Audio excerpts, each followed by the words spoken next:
我宣布，安全理 The 事会 9,861st meeting of the Security Council is called to order. 现在开始。本次会议的 The provisional 临时议程是 agenda for this meeting 维护 is 国际和平 maintenance of international peace and security, practicing 践行 multilateralism, 多边主义 reforming and 改革完善 improving 全球 global 制度 governance.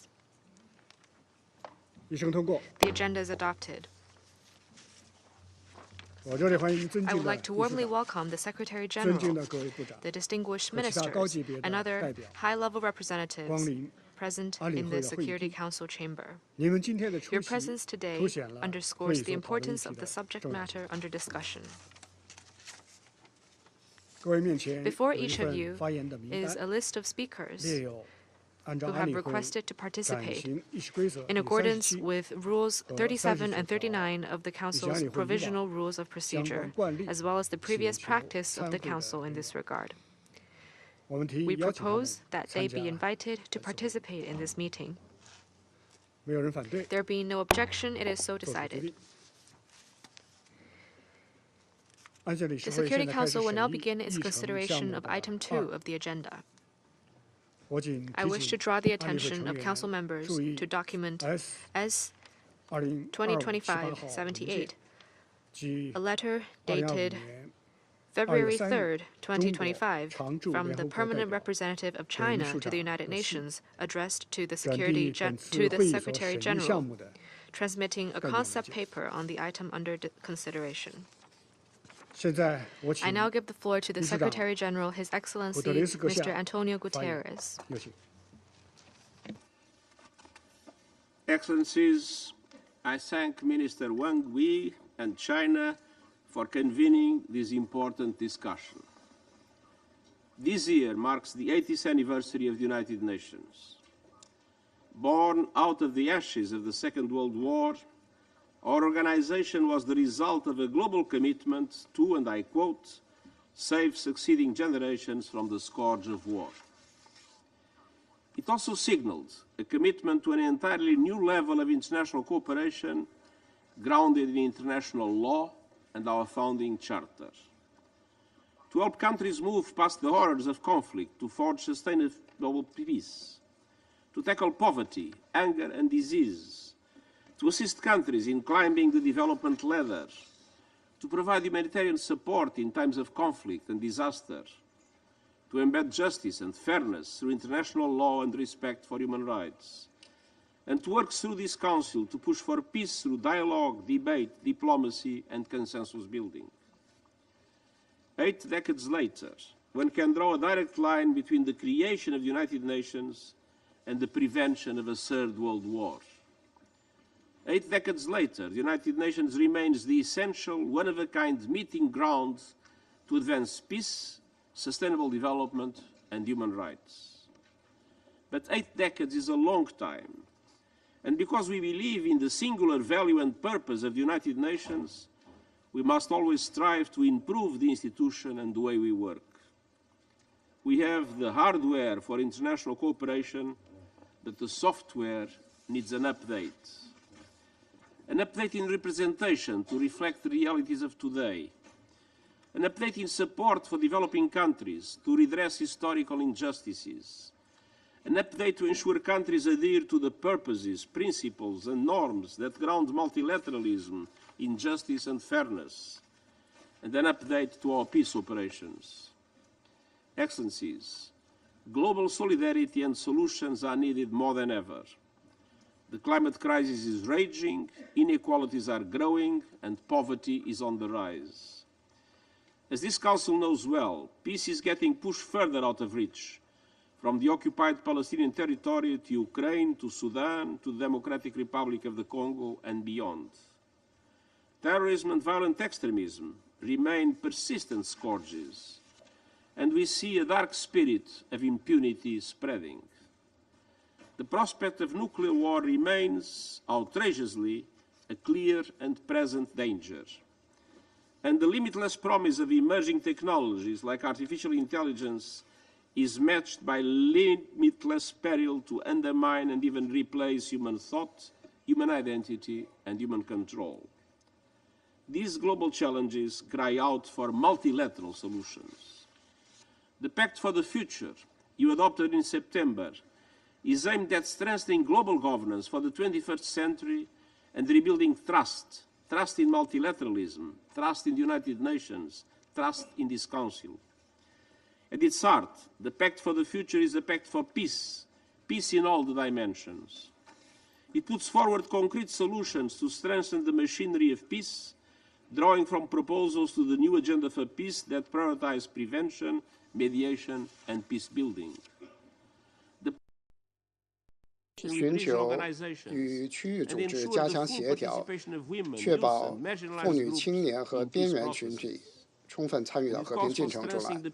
这个契约还呼吁加强建和委员会，调集政治力量和财务力量，以支持国家掌管的建设和平和预防战略。契约还包括10多年来第一个关于核裁军的多边协议，终止使用生化武器的新战略，并重振努力防止外空军备竞赛，并推进讨论致命自动武器的问题。他还呼吁成员国不要辜负联合国宪章中的承诺，以及尊重各国主权、领土完整和政治独立的原则。他也重申了坚定不移的承诺，遵守国际法，并优先考虑通过对话来和平解决争端。他承认联合国在预防性外交中的作用。他重申有必要捍卫所有人权、公民权、政治权、经济权、社会和文化权。他呼吁有意义地将妇女和青年纳入到所有和平进程当中来。他还特别呼吁安理会确保和平行动受指导于清晰有序的授权，使之务实，能实现目标，并且有可行的退出战略和过渡计划。但这个契约对和平的作用更大。他认识到我们必须解决冲突和紧张的根源，可持续的和平需要可持续的发展。这个契约包括对可持续发展目标刺激计划的支持，以帮助发展中国家投资于本国人民应对关键挑战，例如迈向以可再生能源为基础的未来。契约包括重振承诺，改革全球金融构架，使之更好、更公平地代表发展中国家的需要。它还包括that brings developing countries to the decision-making table for the first time.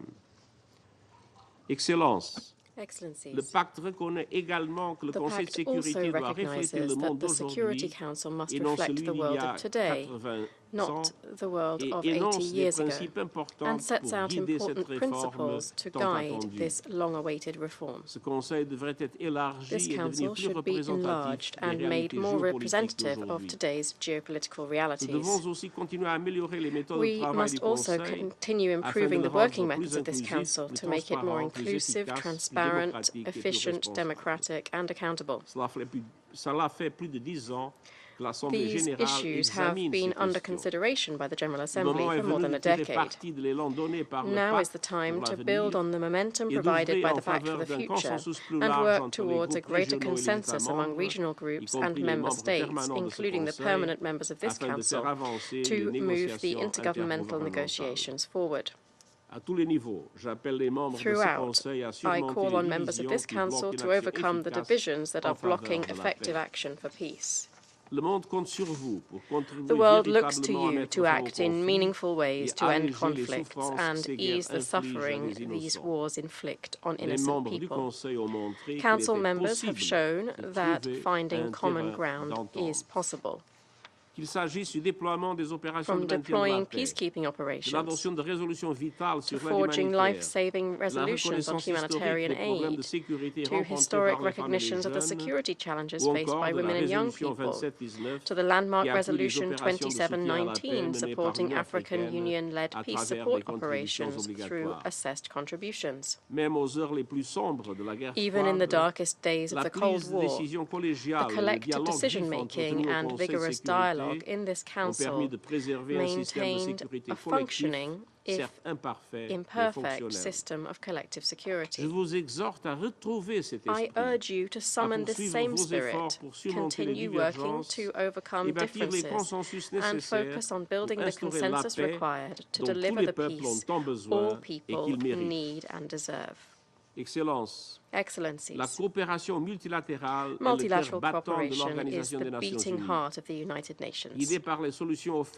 Guided by the solutions in the Pact for the Future, multilateralism can also become an even more powerful instrument of peace. But multilateralism is only as strong as each and every country's commitment to it.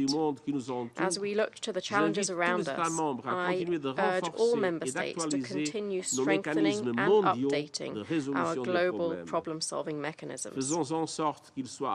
Let's make them fit for purpose, fit for people, and fit for peace. Thank you.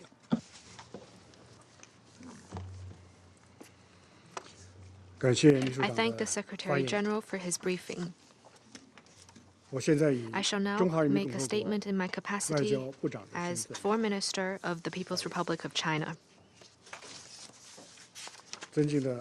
Your Excellency, Secretary General Antonio Guterres, colleagues, I would like to thank Secretary General Guterres for attending this meeting and for his briefing.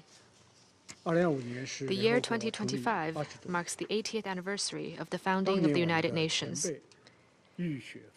80 years ago, our forefathers, with strenuous struggle and tremendous sacrifice, won the great victory of the anti-fascist war. The international community drew painful lessons from the scourge of 2 world wars, and the United Nations was founded. Multilateralism gradually became the main trend of the times. New historical chapters were opened in global governance. The past 80 years is a period of accelerated advancement in world multipolarity and economic globalization, a period that has witnessed people across the world forging ahead and meeting challenges together, and also a period during which the global south has been rising and growing in strength. Meanwhile, although human society has emerged from the shadows of the Cold War and moved beyond the bipolar standoff, comprehensive peace and shared prosperity remain elusive. In the 3rd decade of the 21st century, peace and development remains a long-term, arduous task. The 80 years of history is enlightenment enough. In the face of the turbulent and changing world, the UN-centered international system provides important safeguards for the cause of human progress, and the vision of multilateralism with coordination and cooperation as its cornerstone is the best solution to global issues. In the face of the historical trend of shared future, no country can prosper alone. Mutually beneficial cooperation is the right choice. In the face of the profoundly changing international landscape, the Global South should not only achieve the historic feat of moving toward modernization together, but also remain at the forefront of improving the global governance system. Mr. Secretary General, colleagues, to chart our course for the future, we should not forget why we started out in the beginning. Today, transformation not seen in a century is accelerating across the world. Geopolitical conflicts keep escalating, multiple crises are emerging, and instability and uncertainty are increasingly prominent. In a time of intensifying turbulence and transformation, we need more than ever to remind ourselves of the founding mission of the UN, reinvigorate true multilateralism, and speed up the efforts to build a more just and equitable global governance system. In this connection, China proposes the following. First, upholding sovereign equality. All countries are equal, regardless of size or strength. This is the foremost principle in the UN Charter. In advancing global governance, all countries have the right to participate as equals, make decisions as equals, and benefit as equals. We must respect the development paths chosen independently by people of all countries, uphold the principle of non-interference in internal affairs, and not impose one's will upon others. We must practice international rule of law, ensure the effective implementation of international law, and reject double standards and selective application. Resolutions of the Security Council are binding, and should be observed by all countries. The Security Council is entrusted with authority, and such authority should be upheld by all countries.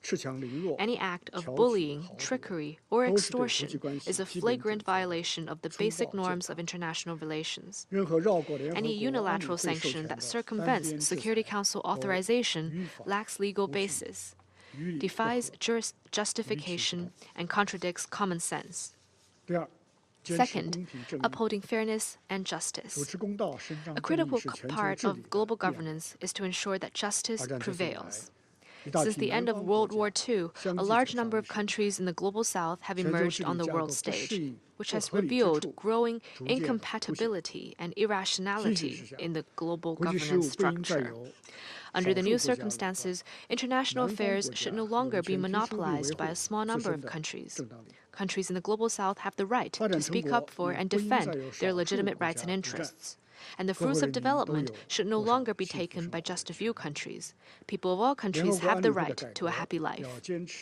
The reform of the Security Council should continue to emphasize democratic consultation, increase the representation and say of developing countries, especially African countries, and effectively address historical injustice. Third, upholding solidarity and coordination. Promoting international cooperation is an important purpose of the UN Charter and a sure path toward improving global governance.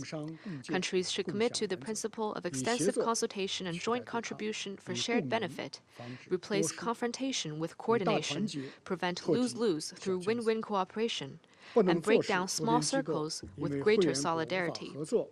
Members cannot just sit by and watch multilateral institutions become dysfunctional and ineffective due to their own failure to cooperate. The Security Council must rise above narrow-minded geopolitical considerations, champion the spirit of solidarity and cooperation, fulfill its duties conferred by the UN Charter, and effectually play its role for the maintenance of international peace and security.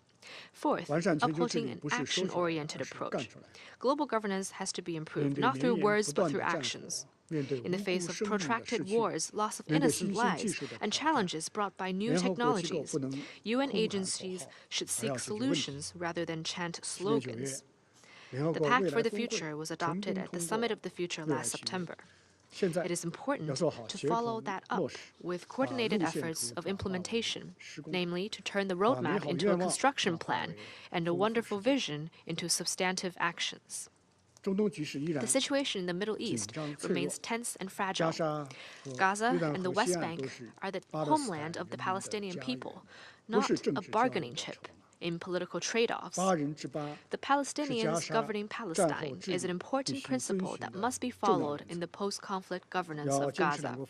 It is vital to uphold the two-state solution, press for a comprehensive, just, and lasting settlement of the Palestinian question, and bring lasting peace and security to the Middle East. The Ukraine crisis has dragged on for nearly 3 years.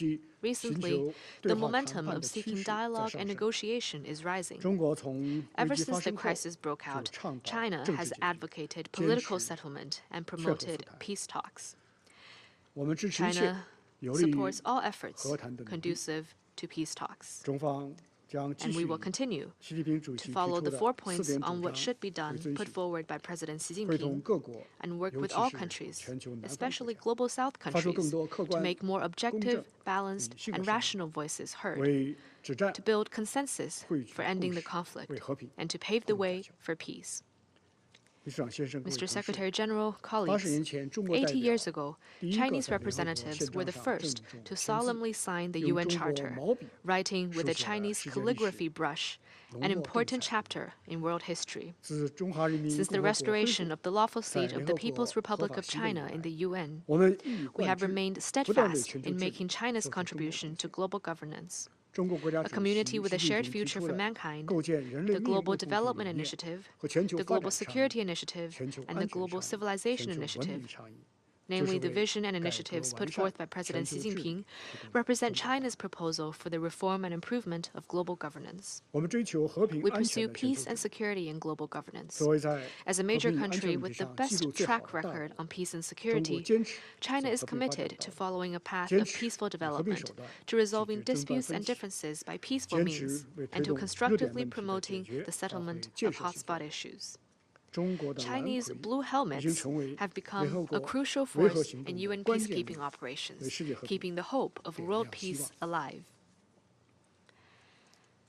We advance common development in global governance. As the largest developing country in the world, China pursues high-quality development as a top priority and promotes high-standard opening up with firm resolve. It has become the major trading partner of more than 150 countries and regions. China advocates a universally beneficial and inclusive economic globalization and promotes high-quality Belt and Road cooperation as part of its contribution to the prosperity and development of countries around the world. We champion openness and inclusiveness in global governance. As a time-honored civilization, China believes in harmony without uniformity, embraces inclusiveness, respects cultural diversity, and advocates humanity's common values. China promotes exchanges, dialogue, and peaceful and harmonious coexistence among civilizations with a broad mind, in a bid to provide fresh impetus to the progress of human civilization. We uphold multilateral cooperation in global governance. As a founding member of the United Nations, China takes the lead in following true multilateralism. China is a member of almost all universal intergovernmental organizations and a party to over 600 international conventions and their amendments. China supports the UN in playing a central role in international affairs and makes continuous contribution to the UN cause. Mr. Secretary General, colleagues, China in the new era is walking with big strides and confidence along the bright path of Chinese modernization. As it continues to make new progress, China will provide more opportunities for the modernization of countries around the world. With the UN about to enter its next 80 years, China stands ready to work with all parties to draw wisdom from history, open a new era for multilateralism, and make global governance more fair and equitable. Thank you.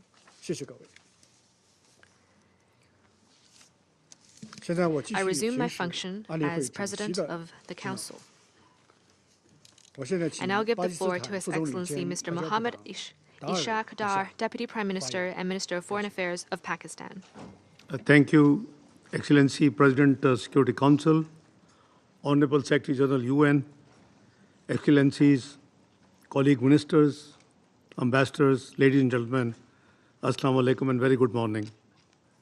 It is indeed a great pleasure seeing you, my dear friend, Minister Wang Yi, presiding over the important Security Council meeting. Pakistan congratulates China on its successful presidency and commends your leadership in convening this timely debate on practicing multilateralism, reforming and improving global governance. I also thank Honorable Secretary General for his insightful statement. Mr. President, we are meeting today at a time of profound global turbulence. The world faces a multitude of interconnected crises, threatening international peace and stability, economic stability and sustainable development, including wars in the Middle East, Africa, and Europe. Prolonged and brutal foreign occupation, resurgent fascism, great power rivalries, and renewed global arms race, the increasing weaponization of cyberspace and outer space, and new and destructive technologies. Mr. President, the continued inequalities of the global financial system have further aggravated today's crisis. The very fabric of the world order established under the UN Charter is in danger of being torn apart unless timely reforms and corrective actions are not undertaken. Mr. President, under the visionary leadership of President Xi Jinping, China is working actively to address the multi-pronged mixed crisis the world faces today. We, the United Nations member states, are all in the same boat. We must help each other to avoid the threat of a global war, the use of nuclear weapons, the issues of poverty, the existential threat of climate change. In the Pact for the Future, adopted last year, our leaders have reaffirmed their collective determination to respond to these challenges. We must translate these commitments into actions. It is clear that these complex and interlinked challenges can only be addressed through a renewed recourse to the multilateralism based on the universal and consistent adherence to the fundamental principles of the UN Charter, self-determination of peoples, non-use of threat force, non-acquisition of territory but the use of force, respect for the sovereignty and territorial integrity of all states, non-interference in their internal affairs, and pacific settlement of disputes. Mr. President, nowhere is our failure to uphold the Charter and its principles more evident than in the ongoing tragedy in Palestine, in the vicious military aggression in Gaza, the mass killings of civilians, mostly women and children, in the systematic violations of fundamental human rights, international law, and international humanitarian law. Mr. President, after witnessing 15 months of unimaginable suffering in Gaza, the ceasefire agreement between Hamas and Israel announced on 15th of January 2025 offers a glimmer of hope. Pakistan welcomes this agreement and commends the mediation efforts of Egypt, Qatar, and the United States. We hope that all stages of the agreement will be fully implemented, leading to a permanent ceasefire and an inclusive political process towards a two-state solution. This remains the only viable framework for durable peace between Israel and the Palestinians and the Arab and the Muslim world. We call for urgent and adequate humanitarian assistance to the people of Gaza. The role of UNRWA is critical in this context. We also look forward to the earliest reconstruction of Gaza. We oppose any displacement of the Palestinian people from their homeland. Mr. President, the Jammu and Kashmir dispute is another open wound and an ever-present threat to international peace and security. For almost 8 decades, the same life of the UN, the people of Jammu and Kashmir have confronted brutal foreign occupation and been denied their right to self-determination as prescribed by multiple UN Security Council resolutions. The Security Council has an enduring responsibility to ensure the implementation of its own resolutions. Pakistan will continue to work for a peaceful resolution of the Jammu and Kashmir dispute in accordance with the UN Charter and relevant Security Council resolutions. Mr. President, a peaceful and stable Afghanistan is essential for regional and global security.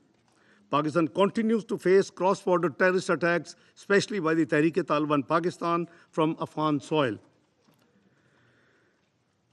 Pakistan remains determined to take all necessary measures to counter these threats.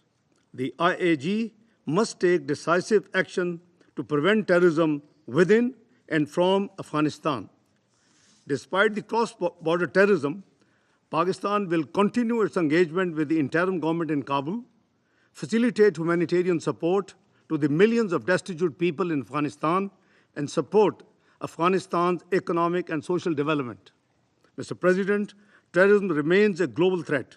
Pakistan has been at the forefront of the fight against terrorism, sacrificing thousands of lives to dismantle terrorist networks and prevent the spread of extremism.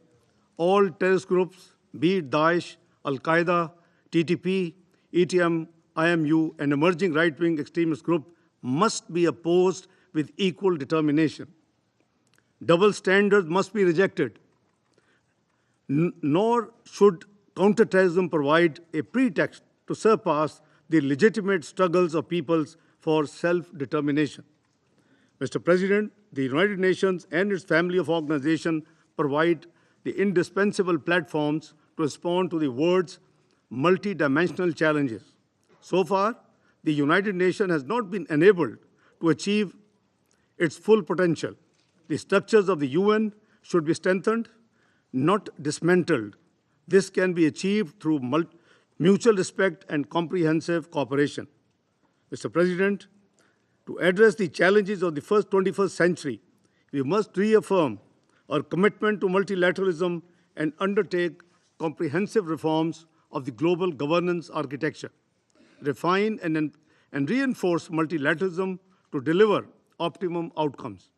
No country should presume to have greater stature or influence on others. Respect for justice and equity is an essential precondition for peace and harmony among nations. To this end, Pakistan proposes the following. First, the Pact for the Future promises stronger international action for peace and security. Member states must fulfill their obligations under Article 25 of the Charter by implementing the Security Council's decisions. We must adopt a policy of zero tolerance for violations of the UN Charter. The Security Council should promote peaceful settlement of disputes, resolve and not merely manage conflicts. The Council should adopt a global confidence-building measures to prevent conflicts, ease tensions, and foster cooperation. Second, the UN Security Council must become more democratic, representative, and accountable. The small and medium states, which form the vast majority of the UN members, must be fully and adequately represented on the Security Council. Adding new permanent members would violate the principle of sovereignty and sovereign equality, make the Council even less representative, and exacerbate the prospects of paralysis in the Security Council. Third, the General Assembly, as world's most representative body, must play a greater role in global decision-making. Its mandates and resolution must be respected, and its effectiveness and efficiency enhanced. Fourth, global financial and economic governance must be made more equitable and democratic. The current system is unjust, favoring the rich while trapping developing nations in a cycle of poverty and debt. We call for reforms of the IMF and World Bank to ensure adequate and concessional development financing, debt relief, and allocation of special drawing rights. Fifth and last, the rapid advancement of science and technology, especially artificial intelligence, poses new challenges. International regulations are urgently needed to ensure these technologies serve peaceful and beneficial purposes and do not deepen global inequalities and do not intensify the threats to peace and security. Mr. President, the world order envisioned in the UN Charter must be strengthened.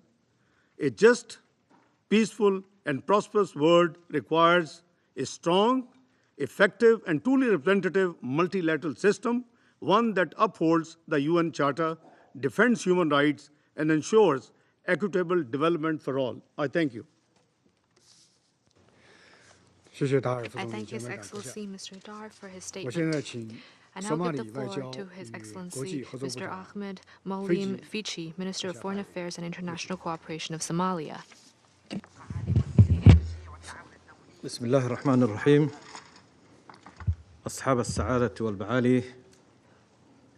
Excellencies, ladies and gentlemen, والسيد الرئيس Secretary General of the United السيد Nations, وانيي President, عضو المكتب السياسي للجنة Mr. Wang المركزية Yi, للحزب الشيوعي ووزير الخارجية members لجمهورية الصين الشعبية.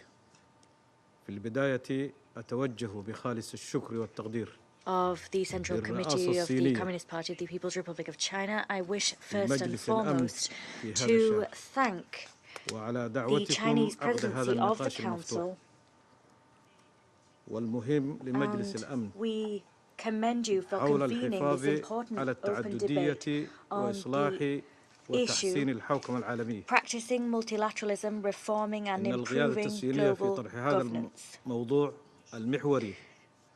The choice of that issue was an important one and is an expression of the tireless commitment of China and the vital role China plays in promoting the multilateral international order. Mr. President, today's debate is being held at a critical juncture for the international order. The international order indeed is facing major challenges. At this time, multilateralism is beset by a genuine threat. That means that the United Nations and its founding principles are being put on their mettle. Indeed, we're seeing the rising tide of unilateralism and nationalism, and as such we are compelled to note that the organization's efforts based on a faith in multilateralism are imperiled. 8 decades ago, the founding fathers of the United Nations realized that the world could only prosper and be peaceful and stable if polarization and conflicts were to end rather than persist. Indeed, their faith in multilateralism was clearly reflected in the United Nations Charter. In that charter, they committed to preserve future generations from the scourge of war. They committed to strive to promote cooperation and to safeguard international peace and security. President, we are faced with a bleak reality facing the international community. As such, it is now more urgent than ever before to ensure that our institutions can evolve and ensure that we can work together to address the unprecedented challenges calling us to action. As such, we have to say that there is a rising tide of conflict, of course, across the globe, but that's not the only challenge we're facing. There's also the issue of health and human rights. Challenges are arising in those domains. As such, we need collective action to improve and reform global governance. History has indeed proved that no state can prosper while others continue to be at the mercy of war and division. There is no doubt whatsoever that multilateralism and the very essence is indeed the very essence of the United Nations Charter, because the United Nations was created with the overriding goal of promoting international peace and security, cooperation between states, and achieving social and economic justice for all. As such, current challenges compel us to show a coordinated response, not only at a global level, but also within our international institutions. In these endeavours, everyone should participate so that we can improve the living standards of our local communities. At this decisive historical turning point, the people of the world are turning towards the Security Council as the body responsible for international peace and security.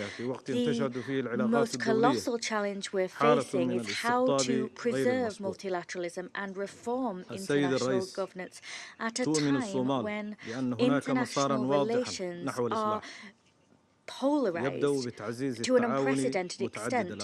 Mr. President, for Somalia, the way forward where reform is concerned is unambiguous and clear. That reform begins by promoting multilateral cooperation and by modernizing institutional structures to ultimately effectively overcome current challenges.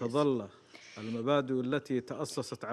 part of that endeavour, the Charter must be the very linchpin of our work. We will reform global governance, and multilateralism there is key. And in all of these endeavours, the Charter must be our lodestar. Without adhering to the Charter, we will be unable to address the challenges which threaten our common future. Turning now to multilateralism and reforming international governance, violations of international law are one of the major challenges facing the international order. International law is the very framework which governs relations between states. However, this very same international law cannot be effective if the violations targeting certain states are not resolved. I'm talking here specifically about states suffering violations of human rights law or beleaguered by armed conflict. And this brings me to the cause of Palestine. That is indeed a crucial front on which we must fight. Finding a solution to that conflict is the best way forward. The two-state solution is indeed the best option on the table to promote the building of a Palestinian state within 4th of June 1967 borders. The worsening of the Israeli conflict against Gaza and the West Bank has brought about an unconscionable humanitarian crisis. The unspeakable suffering of civilians continues to rage on, as do attacks against critical infrastructure. At the same time, international efforts are continuing to guarantee compliance with the current ceasefire. Mr. President, in view of the growing challenges facing us, I wish to put forward a number of proposals possibly able to preserve multilateralism and reform and improve global governance. First of all, one, we should promote preventive diplomacy. The Security Council has the responsibility to adopt a proactive approach to bolster preventive diplomacy mechanisms through preemptive mediation, the goal being to reduce tensions and prevent conflict. Two, we should reform the Security Council. That requires bringing about an international order based on a multilateral order. And doing that requires a deep-rooted reform of the Security Council structures in light of the legitimate concerns of the states of the Global South regarding their lack of representation. As such, we should continue to reform and expand the Security Council, including by granting African states 2 permanent seats. They should come with the right to veto because that would reflect geopolitical transitions. 3, flagrant violations of international law and impunity should end. We should address current challenges seen in the form of flagrant violations of international law.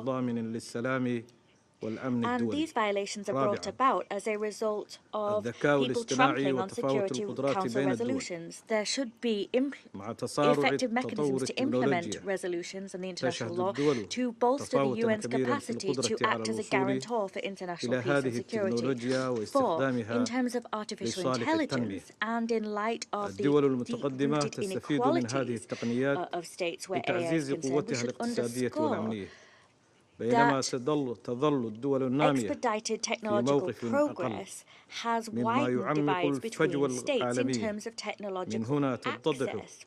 Then that gap needs to be narrowed so that they can be used for development goals. As such, we must promote international cooperation and guarantee technology transfers. The goal here being that all states, not only developed states, are able to fully harness the potential of these technologies. My 5th point, the future and the promotion of multilateralism. The Pact for the Future is the very cornerstone of promoting multilateralism within the international order. The Pact for the Future calls upon states to pool efforts to address common global challenges. At this crucial stage, we must bolster the very foundations of that way of thinking and the pact, because multilateralism needs to be promoted and defended in order to usher in peace and sustainable development for the future. We must shoulder our historic responsibilities in terms of promoting international cooperation, and the Security Council has a crucial role to play in terms of reform here. Let us together strive to build a world and a global order which is fairer and more inclusive, a world in which all the peoples of the world enjoy prosperity. I thank you. Thank you, His Excellency Mr. Fiji, for his statement. I now give the floor to Her Excellency Mrs. Selma Bakhta Mansouri, Secretary of State to the Minister of Foreign Affairs in charge of African Affairs of Algeria. شكرا لكم السيد الرئيس. معالي السيد وانغ يي وزير الشؤون الخارجية لجمهورية الصين الشعبية. أود في البداية أن أغتنم هذه الفرصة لتهنئتكم على Mr. قيادتكم Secretary General, الحكيمة Mr. President, first and foremost, I wish to لأعمال take this مجلس opportunity to الأمن congratulate خلال you الشهر الجاري. on your successful presidency of the Security كما لا Council يفوتني this أن month. أثني على رئاسة المجلس I also لتوفيقها wish في اختيار موضوع نقاشنا اليوم. to take this opportunity to وعلى applaud تقديم the المذكرة wise المفاهيمية choice of the topic for التي today's أثرت debate. جلستنا And I هذه. wish to thank the presidency of the Security الشكر Council موصول أيضاً for the إلى concept السيد note. أنطونيو غوتيريش I الأمين العام also wish to للأمم thank His المتحدة Excellency على Antonio إحاطته Guterres, Secretary General الوافية of the United والقيمة. Nations, for his السيد الرئيس، detailed briefing. إن اجتماعنا Mr. اليوم President, ينعقد في سياق دولي بالغ التعقيد today's meeting is taking يشهد place تصعيداً in an international في landscape التوترات which is الجيوسياسية complicated, with وتعدداً escalating الأزمات geopolitical السياسية tensions والأمنية and a multiplication of مسلحة political and security crises. وكوارث إنسانية This includes armed conflicts وتحديات as well as اقتصادية humanitarian وبيئية disasters and فضلاً عن آفة الإرهاب economic environmental والجريمة challenges. There's المنظمة also the العابرة scourge of للحدود. terrorism, of cross-border organized مما crime as يهدد well. الأمن والسلم These are الدوليين challenges which are jeopardizing international ويمس peace and بفعالية security, منظومتنا and المتعددة they الأطراف. are undermining the effectiveness and efficiency of our multilateral هذه order. التحديات تترافق مع انتهاكات متزايدة These are challenges which are لقواعد القانون also الدولي compounded الأمم by المتحدة growing violations of international law and of the وتهميش Charter دور of the United المنظمات Nations, القارية as well as the خاصة الاتحاد marginalization الإفريقي of the role of regional ومحاولات organizations, فرض specifically معايير the African مزدوجة Union. في التعامل مع There are النزاعات also attempts الحالية undertaken خاصة to في القارة impose الإفريقية. double standards vis-à-vis present-day conflicts, السيد الرئيس، specifically in Africa. تؤمن الجزائر إيمانا Mr. راسخا President, بأن التمسك بالنظام Algeria المتعدد الأطراف is هو firmly of السبيل the view الأمثل that our commitment to the multilateral order لمواجهة remains the most هذه effective التحديات way المشتركة. to tackle ومع these ذلك common يمر هذا النظام challenges. However, بمرحلة اضطراب this غير مسبوقة order is experiencing unprecedented نتيجة تزايد الاستقطاب setbacks, الدولي and these have been وتآكل emanating from الثقة في heightened المؤسسات polarization الأممية. at the international level, as well as the وعليه erosion of trust in فإن United إصلاح المنظومة Nations المتعددة الأطراف institutions. أصبح ضرورة ملحة. We, however, believe لا that تحتمل the reform التأجيل of the multilateral على أن order يكون is هذا of الإصلاح paramount شاملاً importance. عادلا This reform ومتوازنا. needs to be inclusive, just, and balanced. وفي هذا السياق And تود in الجزائر this تسليط الضوء على 5 vein, نقاط أساسية we wish to shed light on 5 تراها ضرورية important points. لتوجيه مسار إصلاح And منظومة الأمم this المتحدة is necessary to وتعزيز guide فعالية the United النظام Nations المتعدد reform الأطراف. process and to bolster the effectiveness of the أولاً، international order. ضرورة الحفاظ على Number الدور one, المركزي للأمم المتحدة there is a need to safeguard the مع central التأكيد على role تعزيز of the United التمثيل العادل Nations, as well as والمتوازن to داخل أجهزتها ensure fair and الرئيسية balanced representation ورأسها within مجلس الأمن.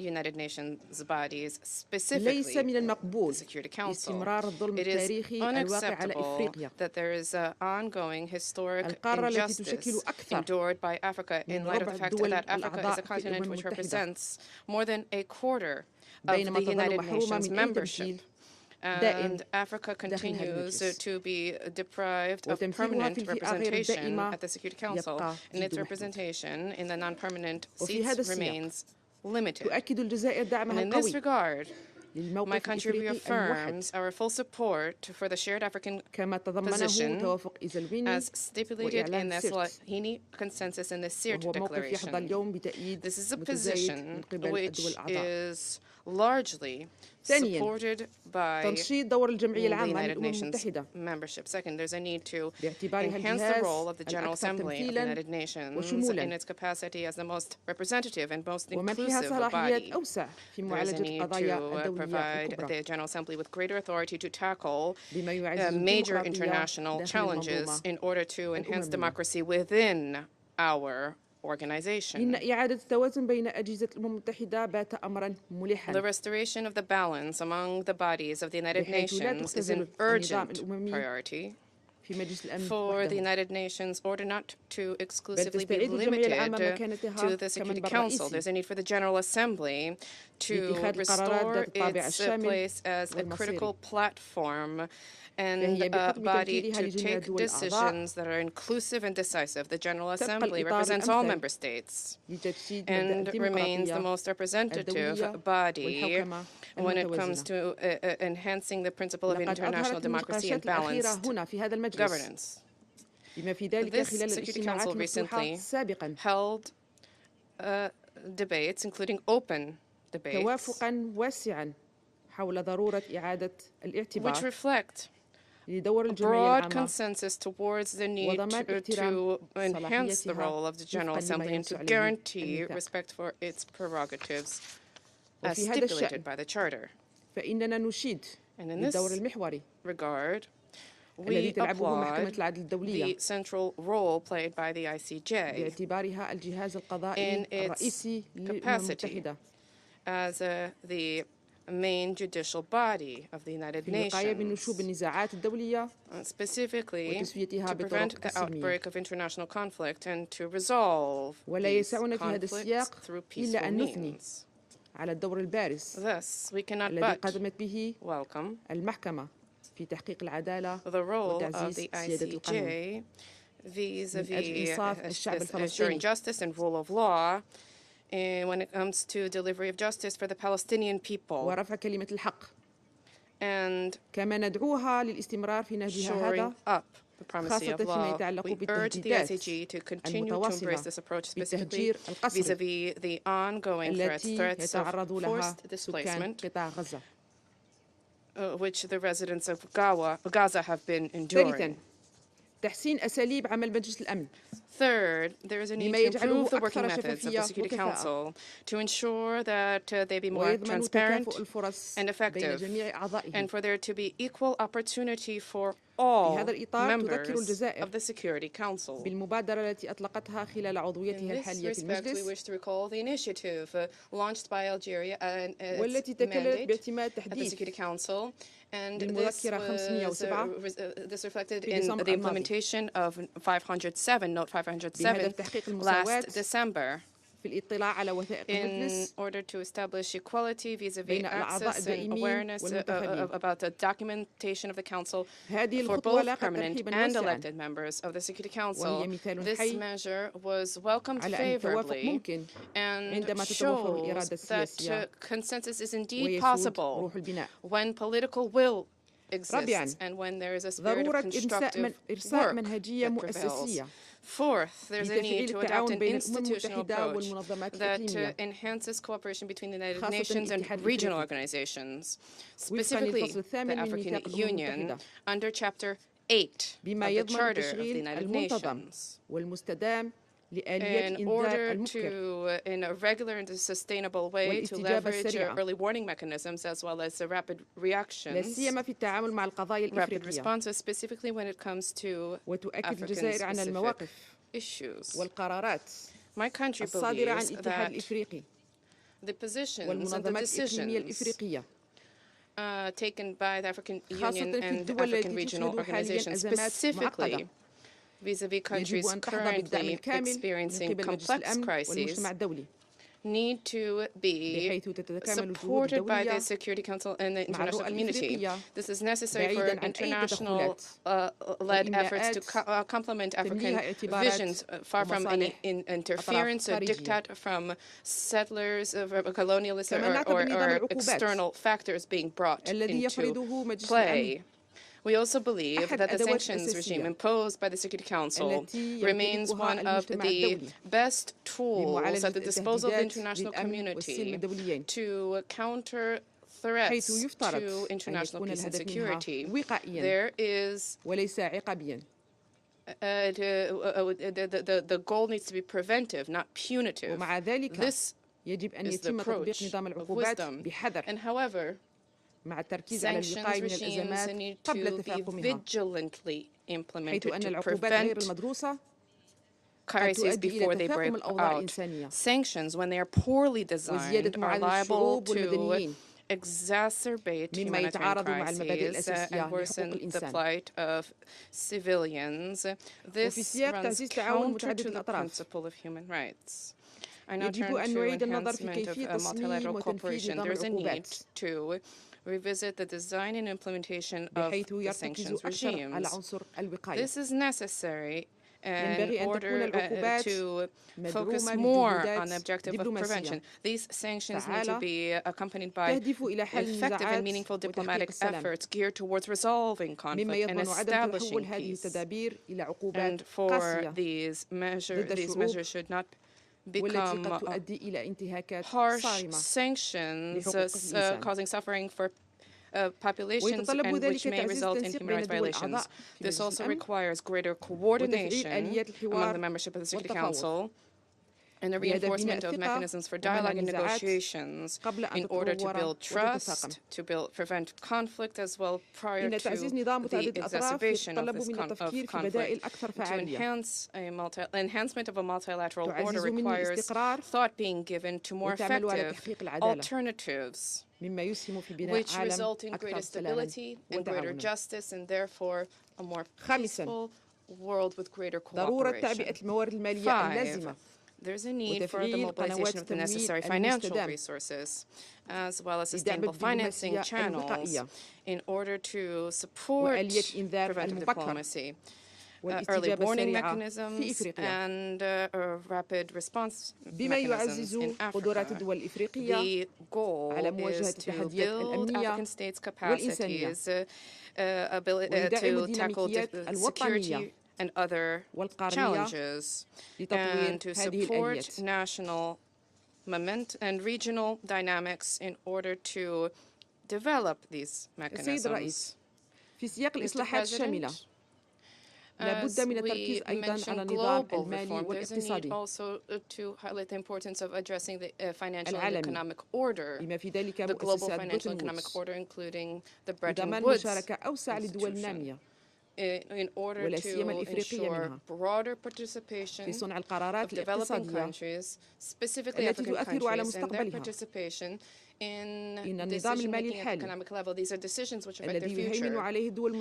The current financial arrangements, which are largely led by developed states, are not meeting the aspirations of developing states, particularly those in Africa. Thus, it is necessary to ensure a flexible and sustainable financing mechanism for African states and to work towards improving or easing the debt burden. This is a prerequisite for the implementation of national and regional development agendas. We also call for reform of the global commercial, the trade order, to ensure equal opportunity vis-a-vis African products on the international market, and this is necessary to incorporate the economies of developing states in a fair way into the international economy. The presidency of the G20 by an African state this year, South Africa is presiding. This represents an opportunity to support states in the global South and Africa in particular as they seek to play a greater role in multilateral political and economic governance. Mr. President, the artificial intelligence gap between countries of the North and countries of the South is a source of concern. Artificial intelligence technologies are not matters of simply complicated algorithms. These are also issues related to the security of countries as well as their right to protect their sovereignty. The AI landscape has a lack of legislation, a lack of rules, and this poses new threats for our continent, threats which know no borders. Thus, there's a need for the international community to endeavor assiduously to counter any threats or dangers which emanate from the spread and development regulations and regulation of said technologies. To conclude, the future of our world is the responsibility of all. There's a need for protection and for guarantees for prosperity for us as well as for succeeding generations, as was declared on a number of occasions by His Excellency the President of the Republic, Abdelmajid Tebboune, working assiduously in order to address crises. There is a need for approaches that are rooted in definitive solutions to problems and crises by tackling underlying causes. That is, those were the words of the President. Today's meetings, including the Summit for Social Development as well as the Conference on Financing for Development, and the review of the peace-building architecture at the United Nations represent opportunities to renew and shore up the multilateral order. We will continue to work towards a world that enjoys peace, stability, security, and prosperity. The prosperity of the peoples under the auspices of the United Nations, working in good faith, with goodwill, together to achieve a shared goal, that of meeting the legitimate aspirations of our people, that of enhancing our cooperation for a better future for succeeding generations. Thank you for your attention. I thank Her Excellency Mrs. Mazuri for her statement. I now give the floor to Her Excellency Ms. Frances Peggy Al-Ghali, Deputy Minister of Foreign Affairs of Sierra Leone. Mr. President, Your Excellency Wang Yi, Foreign Minister of the People's Republic of China, Sierra Leone commends the People's Republic of China for convening this important high-level open debate on the crucial topic of practicing multilateralism, reforming and improving global governance. At this critical moment in global affairs, this debate affords us the opportunity to reaffirm the foundational principles of the United Nations enshrined in its charter, including sovereign equality, non-interference, peaceful resolution of disputes, and collective security. I also thank the UN Secretary-General, His Excellency Antonio Guterres, for his instructive briefing. Multilateralism has been the cornerstone of international peace and security for 8 decades. As we approach the 80th anniversary of the United Nations later this year, it is a moment for reflection, to celebrate its achievements, acknowledge its shortcomings, and reaffirm our shared commitment to building a more just, equitable, and effective multilateral system.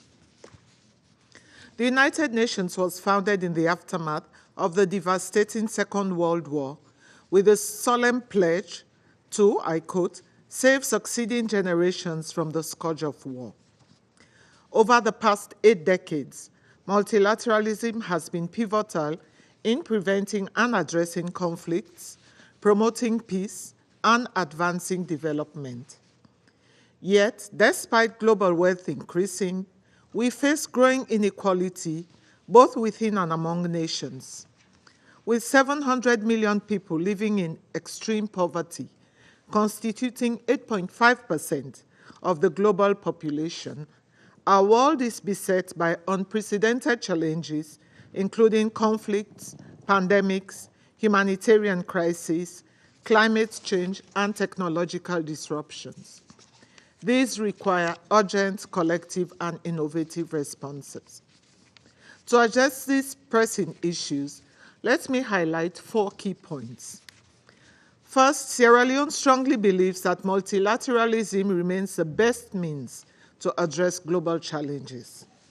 As the UN Secretary-General rightly stated, there is no other way to deal with global challenges than with global responses organized in a multilateral way.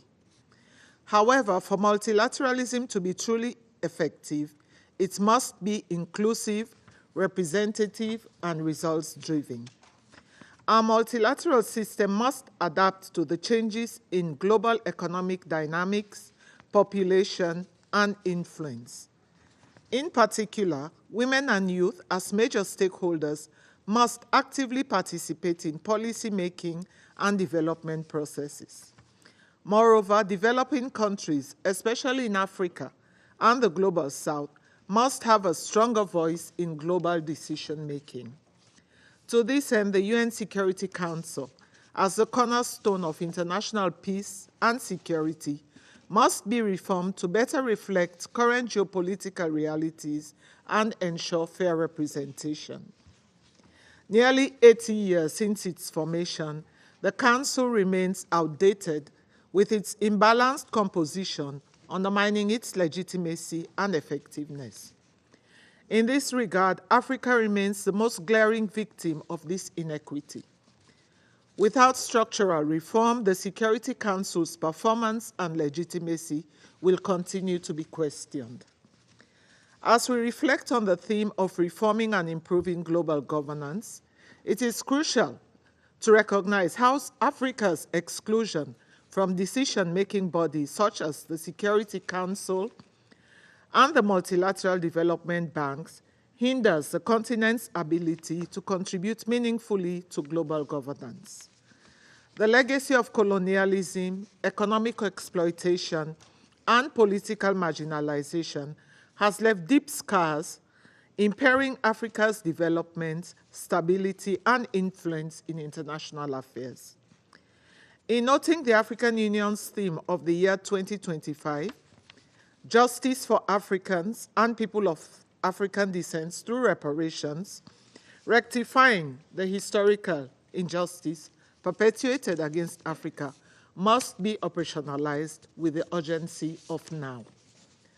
Mr. President, the Pact of the Future, adopted in September 2024, presents a critical opportunity to revitalize global cooperation and coordination based on trust, adaptability, and flexibility. The close cooperation between the Security Council and the African Union, Peace and Security Council, in addressing conflicts on the African continent demonstrates a commitment by both institutions to achieve the objectives of Action 21 of the Pact for achieving lasting peace and security. Recognizing the critical role of regional arrangements in preventing and resolving conflicts, this collaboration must be strengthened. Sierra Leone calls for concrete steps to implement the Pact's ambitious commitments, especially those related to the UN Security Council reform, bridging governance gaps, strengthening international cooperation, and reinforcing international law. Addressing inefficiencies and inconsistencies, particularly in improving the working methods of the Security Council, will enhance its legitimacy and capacity to implement the Pact for the Future and other forward-looking peace and development strategies. The COVID-19 pandemic has shown that addressing global crises requires more than just force. It requires innovation, agility, trust, and the sharing of information and expertise. These same principles must guide our efforts to prevent wars and deliver life-saving aid. Mr. President, secondly, the erosion of the rules-based system threatens global stability. At a time when unilateralism, protectionism, and disregard for international norms are on the rise, the role of international law in maintaining peace and security cannot be overstated. We must reaffirm our collective commitment to the principles of the UN Charter and upholding international law. A fair and consistent application of international law is essential to uphold the credibility of the global governance system and ensure peaceful coexistence. The Security Council must lead by example in upholding international law. The Council's resolutions must be implemented effectively and consistently, and international agreements and rules must be adhered to without selectivity, partiality, or double standards. To further strengthen multilateralism through international law, we encourage member states to utilize international judicial mechanisms as tools to address shared global concerns and disputes. In other words, judicial settlement of disputes, which gives significant expression to Article 2, number 3, and 33 of the UN Charter. Third, the challenges of the 21st century extend beyond traditional security threats. Non-traditional security issues, including climate change, artificial intelligence, cybersecurity, terrorism, and food insecurity, demand urgent and innovative global responses. These crises disproportionately affect developing nations, exacerbating their vulnerabilities. To address this, we must enhance capacity building, foster information sharing and technology transfer, and strengthen international cooperation to ensure no country is left behind. Fourth, the digital divide remains a critical challenge in our quest for equitable global governance.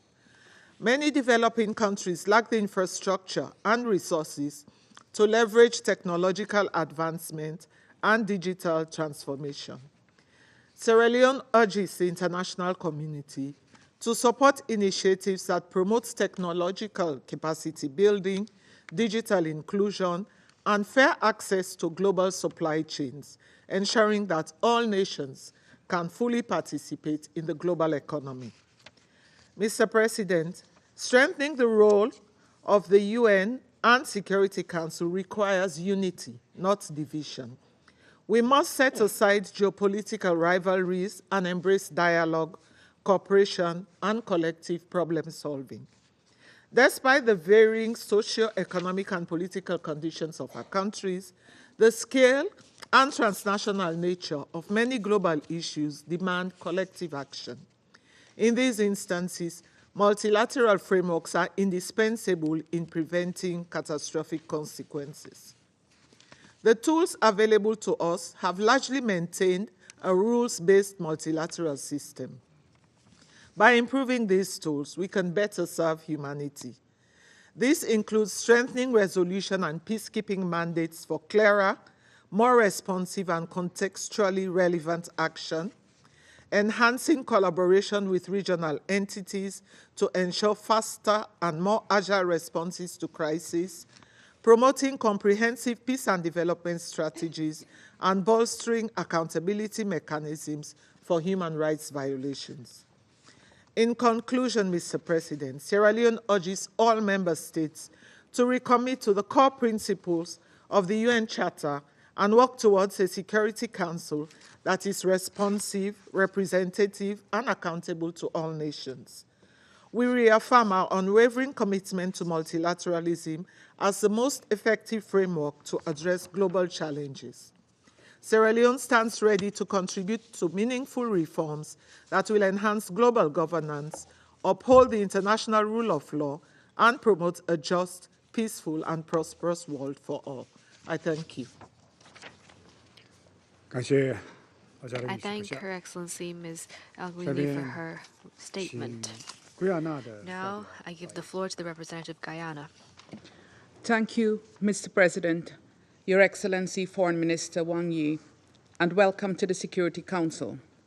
I also welcome the distinguished ministers and high-level officials in today's meeting, and thank Secretary General Antonio Guterres for his briefing. Mr. President, Guyana thanks China for convening this most relevant and timely debate on practicing multilateralism, reforming and improving global governance.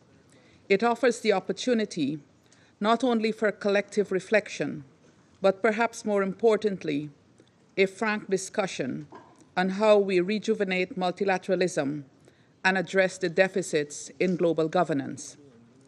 Mr. President, there have been seminal moments in history where the world came together across geopolitical divides to put people and planet first. If we look at the driving factors of those moments, we will inevitably find that terrible events had, in each instance, reminded countries that multilateralism and international cooperation are the best mechanisms for addressing global challenges. The foremost example is the formation of the United Nations almost 80 years ago. On the heels of 2 world wars, world leaders joined hands with the aim of saving succeeding generations from the scourge of war and crafted the United Nations Charter as the blueprint. The Charter continues to provide a solid foundation for collective global action, grounded in the understanding that peace and security, development, and human rights are interdependent, and that respect for international law and justice are indispensable to achieving these objectives. So too is the need to ensure that solidarity, inclusion, and the objective of leaving no one behind are demonstrated by concrete action.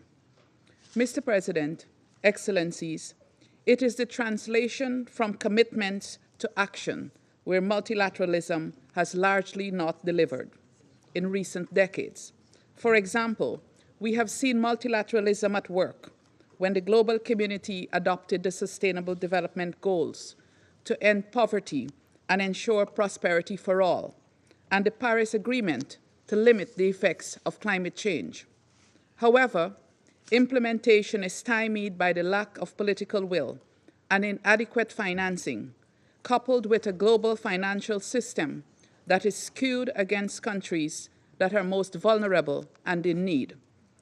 A system that is not only unrepresentative, but also unfair and unjust. Reform of the international financial architecture is urgent and must no longer be ignored.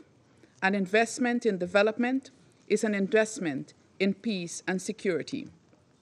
Mr. President, there is widespread recognition of the need for reform of the global governance structures to make them more representative, democratic, accountable, and equipped to address new and emerging challenges.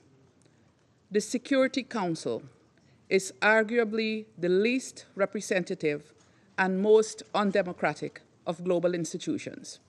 Security Council reform remains critical to a more effective council, or it faces the risk of becoming irrelevant. We have seen repeatedly how the current structure and decision-making format, particularly the use of the veto, have thwarted the will of the majority of council members and ignored the views of the General Assembly. But even as we pursue reform, as the foremost body entrusted with the maintenance of international peace and security, the Council must deliver on its responsibilities now. At a time of increasing conflicts in the world, resulting in the loss of thousands of lives, immense suffering, and unprecedented humanitarian crises, the members of the Security Council must bridge divides and fulfill our collective mandate. There must be greater consistency in applying the same standard across similar situations and implementation of resolutions. As the Council faces growing criticisms for inaction, greater efforts must be made to rebuild trust in it and genuine consideration given to the use of the tools available in the Charter to combat non-compliance. Mr. President, accountability and justice are crucial to the achievement of peace and security. The Security Council must speak with one voice in championing respect for international law, including international humanitarian law. While it is incumbent on all states to be exemplary in their adherence to the Charter, Council members should hold themselves to the highest standards of performance and accountability. They should not be among those undermining the judicial institutions of the United Nations, which is crucial in ensuring respect for the rule of law and promoting accountability. Mr. President, given the interlinkages in the challenges we face today, there must be a holistic approach. Narrowing development divides, overcoming poverty, increasing opportunity for young people, ensuring women's participation, promoting respect for human rights, and building democratic governance structures are all essential for the attainment of international peace and security. This Council cannot afford to act in a vacuum. It must bring into consideration the related issues of poverty, hunger, inequality, climate change, and the impact of new technologies. In closing, Mr. President, last September, our heads of state and government took a definitive step with the adoption of the Pact for the Future, committing to protecting the needs and interests of present and future generations and transforming global governance. We must now, together, implement the actions outlined in the Pact, recognizing that no state can overcome the challenges we face on its own. It is global solidarity, supported by strong global governance structures and a requisite political will, which will help us to achieve a world that is peaceful, inclusive, sustainable, and prosperous. I thank you. 圭亚那代表的发言，下面我请丹麦代表发言。 The representative of Thank you, Guyana, Mr. President. and I now give the floor Denmark welcomes the focus of today's debate. I also Denmark. thank the Secretary General for his powerful words and his call to action. Mr. President, 80 years ago, from the ashes of two devastating world wars, the international community came together to establish the United Nations. The task was as momentous as it was visionary, to save succeeding generations from the scourge of war. It was a moment of hope in history, of unbridled optimism for humanity, for the promise of the Charter. Today, that promise remains as important as ever. Denmark is a founding member of this organization. Our belief remains as firm as it was 80 years ago, that many of our challenges are too great and too global for any nation, large or small, to face it alone.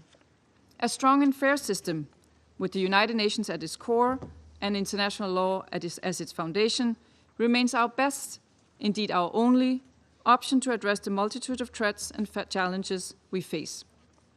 Mr. President, allow me to make 4 points. First, multilateralism works. For 8 decades, the United Nations has helped to prevent a third world war. Together, we have created programs to reduce poverty and hunger, protect human rights, eradicate disease, increase access to education and healthcare, advance gender equality, and build sustainable peace. We have worked to expand and uphold international law and pursued accountability when international crimes have been committed. While much remains to be done, let me be clear. Denmark strongly supports this system and all that we have achieved, imperfect as it may be. Second, Mr. President, recent landmark agreements such as the Pact for the Future, the 2030 Agenda, and the Paris Agreement exemplify the potential of multilateralism at its best. But potential must be translated into impact. What is needed now is implementation. The Pact presents a bold vision for this multilateral system, including the Security Council. Around this table, it is our responsibility to act. We must not be afraid to rethink our tools, to adapt to changing realities. This is especially necessary for UN peace operations. Denmark firmly believes that UN peace operations remain indispensable for addressing conflicts and sustaining peace. For millions, the blue helmet represents hope in the darkest corners of conflict. But as the very nature of conflict evolves, so too must our response.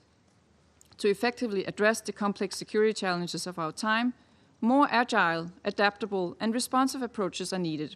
This includes working across the whole peace continuum, from preventive measures and diplomacy to peacekeeping and post-conflict recovery. The Security Council should lead in advancing fresh thinking on how to ensure this. Mr. President, my third point. We cannot seriously tackle the issues facing multilateralism when the Security Council continues to operate in the reality of yesteryear. Excellencies, it is no longer 1945. The world needs a more representative Security Council, one which reflects the global diversity of the 21st century, one which addresses the historical injustice done to the African continent and ensures greater representation of developing countries across regions. As we push for fundamental reforms, we must also assess the actions and, tragically, inactions of the Council. Too often, this Council has been unable to alleviate immense suffering due to the veto. The veto should never stand in the way of action to prevent and end atrocity crimes. Fourth, Mr. President, Underpinning all of these points, and indeed all of our collective action, must be an unwavering commitment to international law and the United Nations Charter. For Denmark as a small country, this is our guiding star. Respect for the basic purposes and principles of the United Nations, including sovereign equality, territorial integrity, and political independence for all states, is indispensable to the cause of peace. It is the foundation for a world in which might does not make right. As we uphold these principles, the respect for human rights and international humanitarian law must be at the core. We must end cycles of impunity and ensure accountability for victims and survivors of international crises. This should be accompanied by efforts to identify and address the root causes of conflict. While states bear the primary responsibility to protect their populations from atrocities, this Council has an important role to play in ensuring timely and decisive international action. Mr. President, to conclude, multilateralism is based on a fundamental willingness to work together, to understand the language, culture, and concern of others, and to find compromises. This is what the United Nations stand for. That is how we uphold the promise of the Charter. Count on Denmark's unwavering commitment to this goal. Thank you.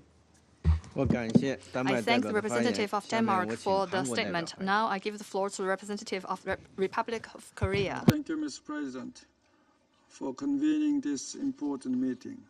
I thank the Secretary General for sharing his valuable insights. As we celebrate the 80th anniversary of the United Nations this year, we stand at a crossroads, proud of our achievements to date, yet also confronted with doubts in our common belief in multilateralism. Since the adoption of the UN Charter, member states have worked together to lay the foundation for a world free from the scourge of war, a world grounded in fundamental human rights, the rule of law, and sustainable development.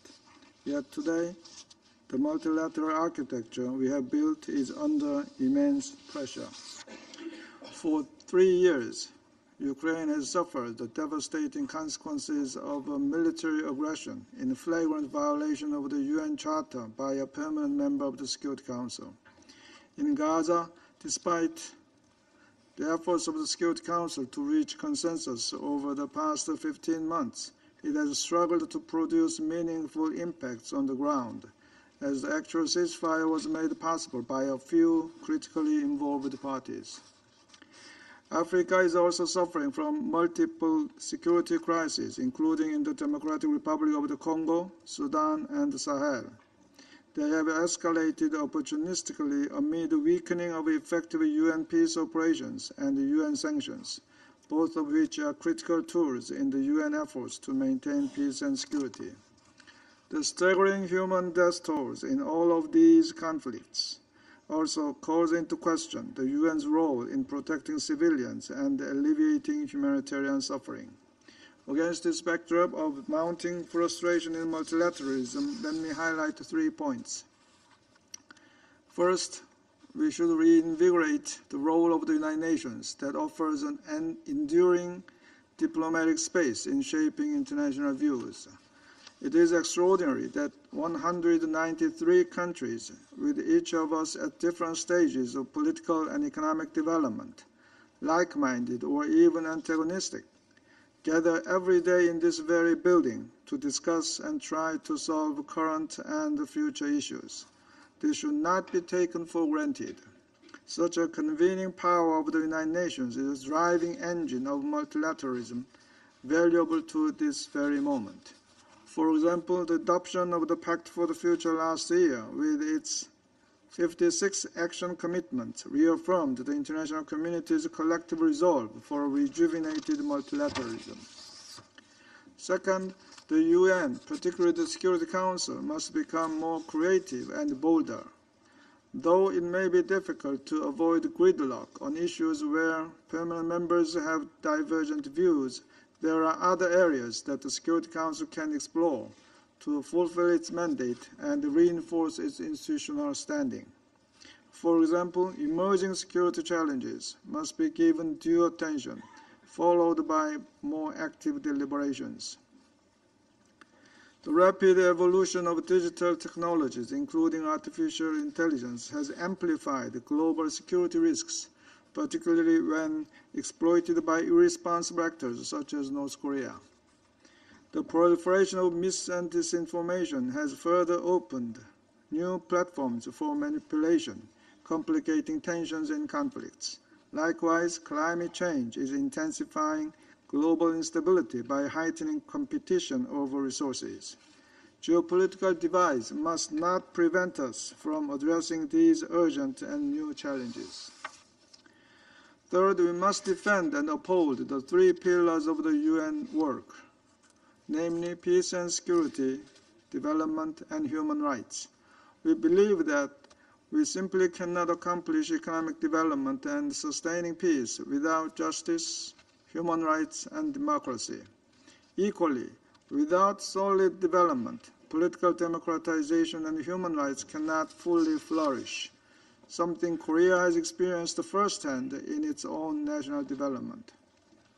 In order to continuously support the virtuous cycle of the HDP nexus, we increased our ODA by 30% last year, which is 4 times the amount compared to 2010. The Peacebuilding Commission can play a crucial part in this regard with its unique advisory role that covers all 3 pillars. As the Security Council PBC informal coordinator, the Republic of Korea is committed to bringing greater coherence to both bodies. Mr. President, on a final note, the rise of the elected 10 members in the Security Council gives us a sense of inspiration and hope that they can take the lead when geopolitics divide the Council. In this vein, Security Council reform should be navigated in such a way that empowers more elected members, increasing the Council's accountability to the wider membership. Now, more than ever, global challenges require global cooperation. Korea remains steadfast in its commitment to strengthening multilateralism, and we will continue to work with all partners to this end. Thank you, Mr. President. I thank the representative of the Republic of Korea for the statement. Now give the floor to the representative of Panama. Gracias, señor presidente. Thank you, Mr. President. Panamá agradece a la República Popular China por convocarnos hoy a este evento de alto nivel que nos invita a reflexionar sobre la fundación de las Naciones Unidas, sus propósitos y su futuro en la gobernanza global. Agradecemos además las importantes contribuciones realizadas por el secretario general Antonio Guterres. Damos una cordial bienvenida a su excelencia Wang Yi, ministro de Relaciones Exteriores de la República Popular China, así como a los ministros de Estado que nos distinguen con su participación en este debate abierto. Señor presidente, el multilateralismo atraviesa su momento más crítico desde la fundación de las Naciones Unidas, nacida hace 80 años de los escombros de un violento, devastador y cruel conflicto global. El propósito que motivó la creación de las Naciones Unidas con su estructura multilateralista para garantizar la seguridad y la paz internacionales permitió ofrecer un grado de protección a los países pequeños contra las arbitrariedades de imposiciones de los más poderosos. Esa razón de ser de la gobernanza global se ha ido distorsionando en un sistema que se ha convertido complejo de maniobrar y moroso en incorporar e implementar la tecnología e innovación requeridas para brindar soluciones adecuadas con la inmediatez necesaria. Resulta lamentable que el Consejo de Seguridad, único órgano multilateral con la misión de mantener la paz y la seguridad internacionales, haya devenido insuficiente para cumplir con el importante propósito para el cual fue creado después de la Segunda Guerra Mundial. Resulta ineludible advertir que se requiere urgentemente una revisión real de su arquitectura. Por otra parte, el actual sistema financiero internacional Furthermore, the current international financial system perpetuates inequalities and strengthens dependency structures which hamper the development of nations, including the economic development of our kindred countries in Latin America. Territorial integrity, sovereignty, and the right of peoples to decide on their own destiny are not, nor can they be, negotiable.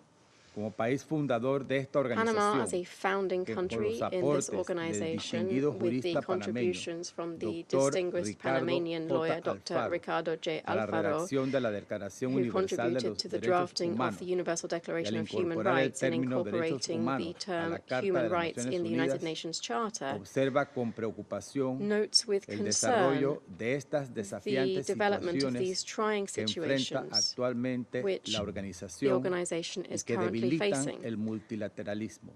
And which are weakening multilateralism. Abriga Panamá la esperanza But at the same de que time, estas Panama harbors the hope amenazantes that circunstancias these perilous nos motiven circumstances a will exigirnos lead us encontrar vías de to comunicación find channels cercanas, for close libres de communication, free of desinformación, disinformation, amenazas y threats, polarización and ideológica. ideological polarization. Por esta razón, apoyamos la visión pragmática del For this secretario reason, we general support the plasmada en Secretary el General's Pacto del pragmatic Futuro. vision set out in the Pact for the Entendemos Future. que para que este compromiso We understand multilateral e that to inclusivo ensure that tenga this efectos multilateral sostenibles en el inclusive tiempo, commitment no debe has permitirse sustainable exclusiones effects de over time, terminología en su we mustn't lenguaje, brook ni el uso de terminology dobles exclusions in its estándares language, que nor the erosionen use of aún double más standards, which la would further integridad de la erode Carta the de las integrity Naciones of the Unidas United Nations y de la Charter Declaración Universal and de the los Universal Derechos Humanos, Declaration of Human Rights. pilares ineludibles en el cumplimiento del derecho Unmovable pillars internacional both in y the de un achievement sistema of international multilateral law efectivo. and in Panamá siempre estará del ensuring an lado de la effective multilateral participación system. inclusiva Panama will de always todos be in los favor sectores of the relevantes que se inclusive encuentren en contexto de participation of conflicto, all en relevant sectors beneficio de in las a poblaciones context of civiles, conflict, con la for the benefit participación of the civilian equitativa y population and ascendente de las with mujeres the y equitable de and los jóvenes increasing como agentes participation de of paz y women and desarrollo. young people as agents Panamá of como peace Estado and pequeño development.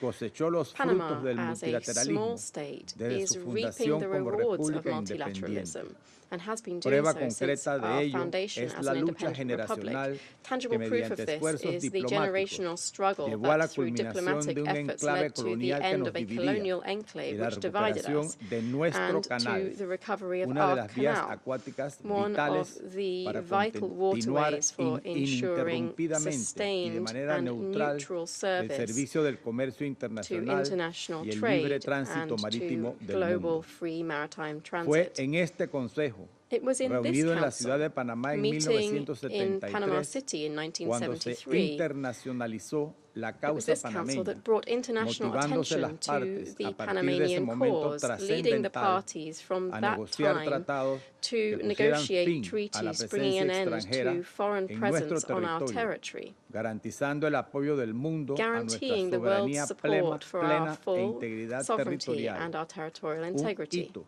que 25 años This después is a de la landmark reversión del that canal 25 years permite a los after the return panameños of el the canal beneficio de un allows merecido Panamanians crecimiento to económico benefit from ejemplar en la exemplary, región y en el mundo. well-warranted economic growth Las in the realidades region. históricas de ese momento The ya historic no realities reflejan of las that time no necesidades longer actuales, reflect por current lo que la necessities, reforma al Consejo de Seguridad Hence es imprescindible. why reform to the La Security Council obstrucción de is so vital. consensos y el uso The blocking of indiscriminado del veto consensus and the por la indiscriminate use falta de of the veto representatividad due to the lack geográfica of en este geographic órgano representation in this deja sin body respuesta la esperanza means de that millones de the hope personas of millions of sumidas en people la immersed tragedia, in tragedy, en la hambruna in y en famine, crisis and humanitarias in sin soluciones humanitarian integrales. crises without wholesale Es solutions all momento go de unanswered. rescatar el It's multilateralismo de time los to escombros de la rescue desconfianza multilateralism y from de ruinous revitalizar las mistrust decisiones que and se to breathe toman new life tanto into en the este decisions that are Consejo taken both como in en this todos los council, espacios but creados in para all of the abordar la spaces gobernanza created to desde address global distintos governance ángulos, from para different reactivar angles. la protección It is que el time to multilateralismo reactivate ofrece a the los Estados protection that pequeños multilateralism unidos en su provides to susceptibilidad small contra states la united prepotencia by de los their intereses vulnerability geopolíticos de otros. from the El arrogance of the multilateralismo geopolitical no es interests of una others. opción entre muchas, Multilateralism isn't one option among many. It is the cement that provides the sturdy foundation for stability and for international well-being. President, Panama, like many states here present, can come up with solutions. Nonetheless, these solutions will lead nowhere if we don't trust in ourselves and if we do not stand ready to implement the mechanisms that we have to hand to enforce the mandates contained in the dozens of resolutions that we adopt every year. The Secretary General can only operate in the margins of what this membership allows him. Hence why the right way to maintain international peace and security connected to sustainable development and human rights is to enforce the legitimate political will of our peoples. Nos enfrentamos a una crisis de representatividad en la que el poder político se ha concentrado en unos pocos, por lo que el resto se siente marginalizado. El mundo avanzó. Es nuestra responsabilidad no solo alcanzarlo, sino además anticiparnos a atender esa preocupación y lo que se avecina con el surgimiento de la inteligencia artificial, los retos a la ciberseguridad y la desinformación dirigida a polarizar, entre tantos otros retos que debemos enfrentar de manera colectiva. Señor Presidente, es el momento de que este conveniente debate nos oriente a autoexaminar, a reflexionar y a tomar acción para atender los fuertes cuestionamientos dirigidos hacia el sistema multilateral y la gobernanza global luego de 80 años de ejecución insuficiente para evitar que naufrague, sino por el contrario, que se fortalezca y prospere. Muchas gracias. Thank you. 我感谢巴拿马代表的发言，下面我请希腊代表发言。 Thank you, Mr. President. Allow me to start by thanking China and Foreign Minister Mr. Wei for selecting this very important topic and for convening this timely debate. And I also thank the Secretary General for his very interesting remarks. Mr. President, 2025 signifies a landmark year in the history of the United Nations. As we are preparing to celebrate its 80th anniversary, it's becoming more difficult to meet people that can remember a world without the United Nations, a world shaped by the horrors of the two world wars. Therefore, it is necessary to prevent, among future generations, the risk of oblivion of the devastation that preceded the creation of the organization through highlighting its accomplishments in the promotion of international peace and security, sustainable development, and the protection of human rights. It is also a good moment to take stock of multilateralism and global governance at present. Mr. President, no one can deny that our world is facing new, complex global challenges at a scale unthinkable in 1945, from wars and increasingly military expenditures to hunger, poverty, and unequal development. The permanent crisis in the Middle East, Russia's invasion of Ukraine, and the grave political and humanitarian crisis in Sudan, Sahel, Yemen, DRC, Haiti, and elsewhere are just a few examples of the serious threats of global stability in the UN Charter. We believe there is an urgent need for fundamental reform and improvement of our multilateral system with the UN at its core. A crucial step towards this direction was made last September at the Summit of the Future, when the world leaders renewed the commitment to effective multilateralism by adopting the Pact of the Future and its annexes, the Global Digital Compact, and the Declaration of Future Generation. Our Prime Minister has stated that the Pact of the Future, as a point of global consensus, is only a first step, but it's a necessary first step. It's a political declaration to act, and political will is a necessary driver for action at the national level and collectively at the global level. Greece calls for the rapid implementation of the relevant actions of the Pact, especially transforming global governments and reinvigorating the multilateral system to tackle these challenges and seize the opportunities of today and tomorrow. In this context, a reform of the central pillar of the international peace and security architecture, namely the Security Council, is also needed. We support any model of reform that is fair, strengthens the UN as a whole, and transforms the Security Council to a more democratic, efficient, representative, accountable body adjusted to the realities of the 21st century. We are convinced that these goals would be achieved through the enlargement of the Security Council, both with permanent and non-permanent members. We also call for strengthening the relationship of the Security Council with the General Assembly in order to maintain better international peace and security. Mr. President, during the intense negotiations of the Pact of the Future and beyond, Greece insisted that it was necessary to go back to the basics of the UN Charter, such as the peaceful settlement of dispute, the respect of international law, and the rules and principles of the Charter. These are core elements of Greece's participation to the Security Council and the necessary foundations of peace and prosperity across all nations. At the same time, we need to safeguard fundamental rights and freedoms, democracy and the rule of law in an increasingly authoritarian, dangerous and contested world where human dignity is progressively challenged and where war becomes more prevalent on a greater scale. Let me also stress that one of the Pact's significant achievements is the first global recommitment to nuclear disarmament since 2010. We stress the need this to serve as a basis for upholding and strengthening the international non-proliferation and disarmament architecture with NPT as its cornerstone. Mr. President, Greece recognizes the need to narrow the development divide and especially the digital divide. Peace and security cannot prevail in the absence of development and growth. Greece focuses its development efforts and allocates aid, including through capacity building, transfer of know-how and expertise, with the aim of contributing to the reduction of poverty and inequality in the world, the consolidation of peace and security, and in order to tackle the root causes of migration flows. We also believe that artificial intelligence offers tremendous opportunities for achieving the SDGs, and we are actively engaging to the discussion of the global governance of AI at the UN and other fora.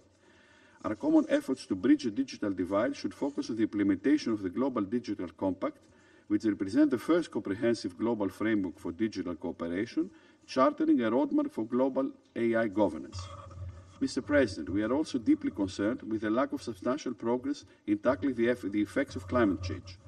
We reaffirm the importance of accelerated action in this critical decade on the basis of the best available science, and we welcome relevant decisions adopted at COP28 and 29. We also recognize the importance of support to development countries and their access to climate finance, especially those that are particularly vulnerable to the adverse effects of climate change.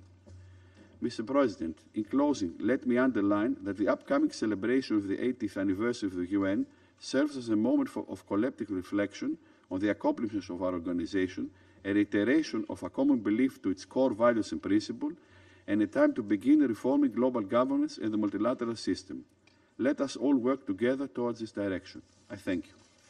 I thank the representative of Greece for the statement, and I'll give the floor to the representative of the Russian Federation. We welcome the personal participation of the Minister for Foreign Affairs of the People's Republic of China in today's open debate. We welcome the participation of other ministers and senior representatives.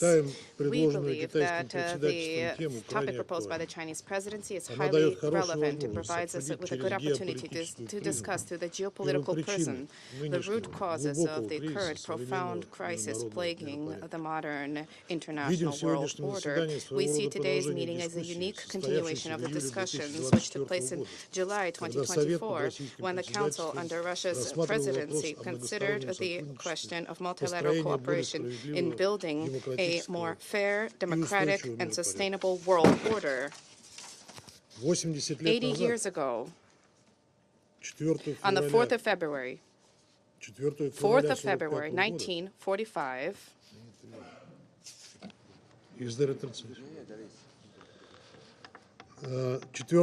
on the 4th of February, 1945, the Yalta Conference began. During this epochal meeting, the contours of the post-war world order were set out, at the heart of which was the United Nations. In the international legal dimension, the Charter of the United Nations first set out the equality of all states, ridding the world of patterns of legitimization of the claims of certain countries to domination. The result of this groundbreaking decision was the process of decolonization, which gifted freedom to numerous enslaved peoples. Furthermore, despite all of its strengths and weaknesses, which politicians and academics continue to debate, the United Nations as a whole fulfilled its founding purpose, namely preventing a new world war. However, today the world has come closer than ever before to a dangerous threshold. It is teetering on the brink of a direct military confrontation between nuclear powers. The West, operating through the rules-based order template, is agreeing to, in circumvention of the United Nations, decisions on key topics of the majority of countries, for the majority of countries, and subsequently portraying these solutions as universal solutions and imposing them on others. We therefore see a deliberate undermining of the authority of the United Nations and the primacy of international law in governing international relations. We are witnessing a broad application of the practice of unilateral coercive measures being imposed whenever supporters of methods of force in global politics do not manage to push through their desired outcome at the Security Council. An example of this is the situation in Iran. After the expiration of a number of restrictions in Resolution 2231 in October 2024, European countries failed to adopt practical measures to lift restrictions against Iran, extending them indefinitely at the national level. Let us recall that the only body authorized to impose sanctions is the Security Council. Any other measures are unlawful in nature. However, sanctions by the Council themselves are not etched in stone. As with any other instrument for the maintenance of international peace and security, the Council has a duty to proactively work to update them, to adapt them, to reflect new realities, and ensure their effective implementation. In this vein, it is clear that the current restrictions imposed against the DPRK is not helping to normalize the situation on the Korean Peninsula, and a major revision is long overdue. Failure to abide by the UN Charter and a reckless approach to Security Council resolutions on a number of acute international issues has now become the hallmark of the West. From the poorly hidden disclosures of many Western politicians and diplomats, we see that for their capitals, Security Councils are meaningless. They, with marked regularity, are not being implemented, or they are merely viewed as being non-binding. Behind these actions, there's a keen desire to preserve the neocolonial system of exploitation, allowing its ruling elites and financial industrial capital to parasitically plunder the resources of developing countries. Russia has been undertaking efforts to advance anti-colonial and anti-neocolonial agendas at the United Nations, including the adoption of the General Assembly Thematic Resolution in December 2024. In the context of efforts to resolve the Ukrainian crisis, it is becoming clear who genuinely advocates a more fair, equitable, more equal world, and who are living in the past and are striving at any cost to make their geopolitical agendas a reality. Any state claiming to act as a mediator and proposing peace initiatives must first and foremost clearly understand what caused this conflict. The root cause of this conflict is the disregard for the legitimate interest of the Russian Federation in the area of security, and an aspiration to inflict a geopolitical defeat on Russia, as well as failure by the regime which seized power following an institutional coup. The Kiev regime's failure to comply to respect the rights of the entire population of Ukraine, and the obligation of any normal government before all of its citizens. Alongside the achievement of the goals of the special military operation, Russia has been advocating the establishment of a system of indivisible and equal security in Eurasia, through which all states can be confident in their own security and will not attempt to uphold them at the expense of others' interests. The Russian president has advanced an initiative on this matter. It is in keeping with the ideas of many countries located on our shared continent. There is no doubt that a comprehensive approach to multilateralism hinges on the purposes and principles of the United Nations Charter. Alongside the establishment of a multilateral world order with a shift of the center of power to the global south, there's a growing need for the adaptation of global governing institutions to reflect modern-day realities, and first and foremost for there to be reform of the United Nations and its Security Council. We advocate greater representation of the Security Council of African, Asian, and Latin American states. The unjustified domination at the Council of Western States as successors of colonial powers is a relic of the past. There have been tectonic shifts in the global economy. The share of BRICS countries in the global GDP is a little more than 37%, and has surpassed the share of countries of the G7 at 29%. The reform of the global financial architecture needs to reflect these processes. Of paramount importance is the prompt reform of the Bretton Woods institutions and the WTO, whose work is based needs to be based on and reflect the real weight of non-Western centers of economic growth. What do we see in this area? Merely attempts by the OECD to stymie meaningful reform and to cling to the existing system, which allows for financial instruments to be used as weapons of mass destruction, which is further resulting in fragmentation of the global economy. There's an ongoing colonialist practice of imposing ideological designs and political solutions and socioeconomic models which are geared towards plundering sovereign states. Resources, according to existing assessments, developed countries has siphoned off of countries in the global south since the adoption of the 1960 Declaration on Decolonialization, siphoned off resources amounting to $62 trillion. An unprecedented campaign has been unleashed of unilateral coercive measures afflicting countries in Africa, Asia, and Latin America. A grave blow to the global financial system is being dealt by the outright theft by Western countries of sovereign assets and currency reserves. At the same time, there are limitations on access to technology which are brought into play, and this directly runs counter to genuine multilateralism, worsening inequality, and placing a slowly ticking time bomb thwarting prospects for the achievement of sustainable development goals.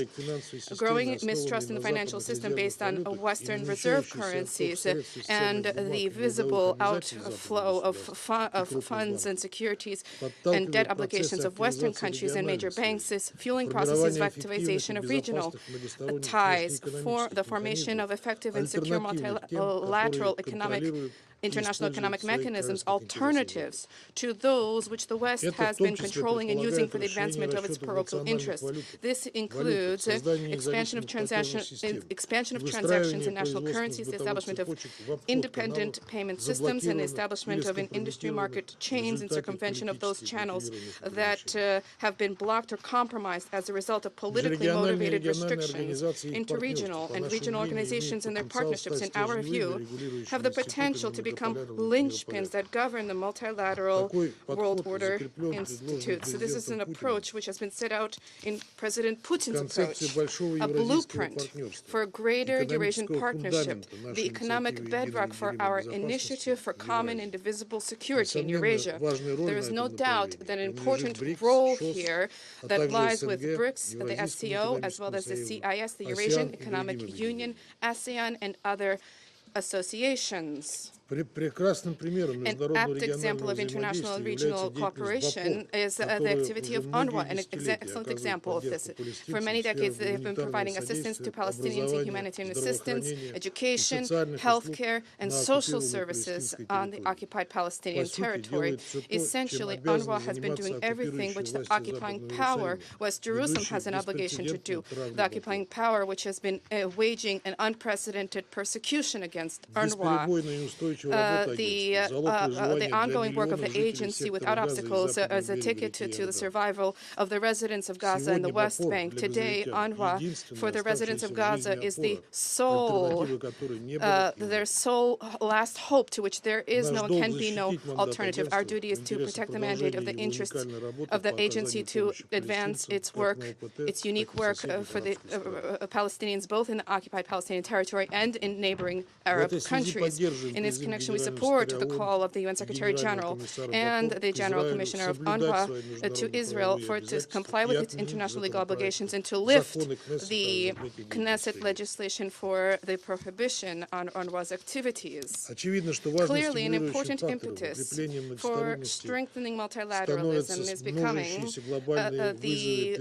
is being reflected in the multiplying global challenges faced by humankind. They include healthcare crises, the infiltration into our lives of unbridled digital technologies, climate change, the so-called demographic transition, which essentially, as some experts have deemed, this is a demographic suicide for a growing number of nations. The United Nations is designed to play a central coordinating role in developing adequate solutions with the involvement of all stakeholders, and depoliticized international scientific cooperation is designed should present compelling and long-term basis for the adoption of such decisions.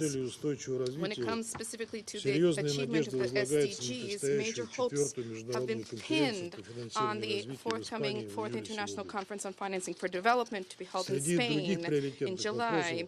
Among other priorities, we would note the issue of the digital divide.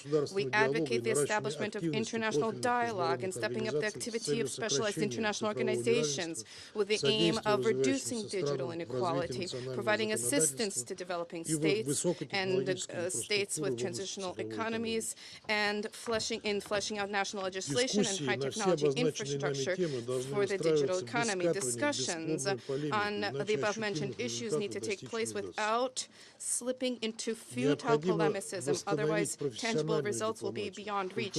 There's a need to restore professionalism in diplomacy, a culture of dialogue, the ability to listen, to hear others' views, to preserve channels for crisis communications. There is a bedrock for this, and that is the Charter of the United Nations.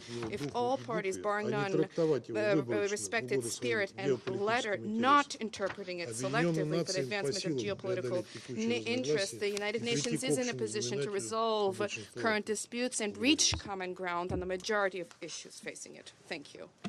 I thank the representative of Russian Federation for his statement. Now I'll give the floor to France. Mr. President, I thank you for convening this meeting. At a time when global governance is challenged by the proliferation of crises, we must not succumb to the temptation of unilateralism. This path would bring us simply to widespread confrontation, pitting everyone against everyone else. That would work to the detriment of one and all, even those convinced of their superlative strength. We reaffirm our support for multilateralism, compliance with international law, and for the values of cooperation and solidarity. Last September, we adopted the Pact for the Future in order to breathe new life into multilateralism and expedite the achievement of Agenda 2030. At a time when we prepare to celebrate the 80th anniversary of the United Nations, this document reaffirms that collective action is necessary to overcome current challenges and those that will arise tomorrow. In this vein, France organized the Summit for a New Global Financing Pact at the beginning of February this year, and also the summit, the AI Action Summit. We must rethink our governance system to render it more effective, more representative, and fairer. We also need to go further when it comes to the climate and biodiversity. This strategy continues to bear fruit, as demonstrated by the adoption of the BBNJ Treaty in 2023. 10 years ago, 195 states gathered together in Paris and decided to resolutely expedite the struggle against climate change, their goal being to limit the average temperature rise to 1.5 degrees Celsius. We must now get everything battle-ready to ensure that the Paris Accords turn into tangible action. Mr. President, it is because France trusts in the United Nations that we champion an ambitious reform of it. Turning to the Security Council, our position is clear. An expansion of the two membership categories in order to preserve its legitimacy is vital, as well as to increase its representativeness. It is illogical that Africa does not feature among permanent members. That must change. France has for 20 years stated, and this is set forth in the G4 model, that 2 African states must hold permanent seats. Here I reaffirm that their demand for veto power is legitimate. The Security Council must be able to take action and perform its role in terms of the maintenance of international peace and security. The international community has lofty expectations of the Security Council. For Palestine, for Ukraine, for Sudan, and for so many other regions in the world, we must do more. France believes that the veto power is not a privilege to be used at will, but rather a unique responsibility.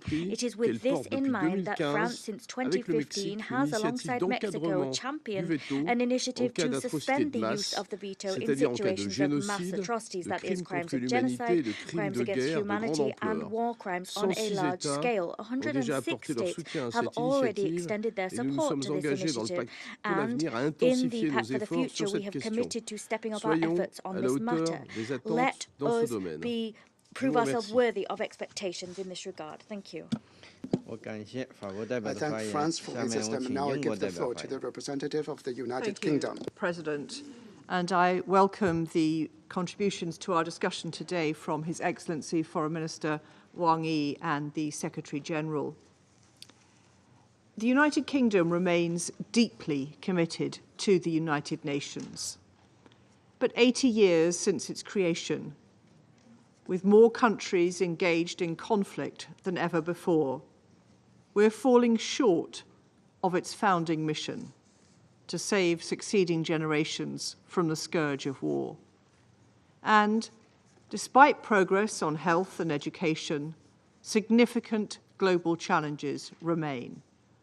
The climate crisis is accelerating, and the Sustainable Development Goals are off track. Why so? There is more to this than the often mentioned liquidity crisis.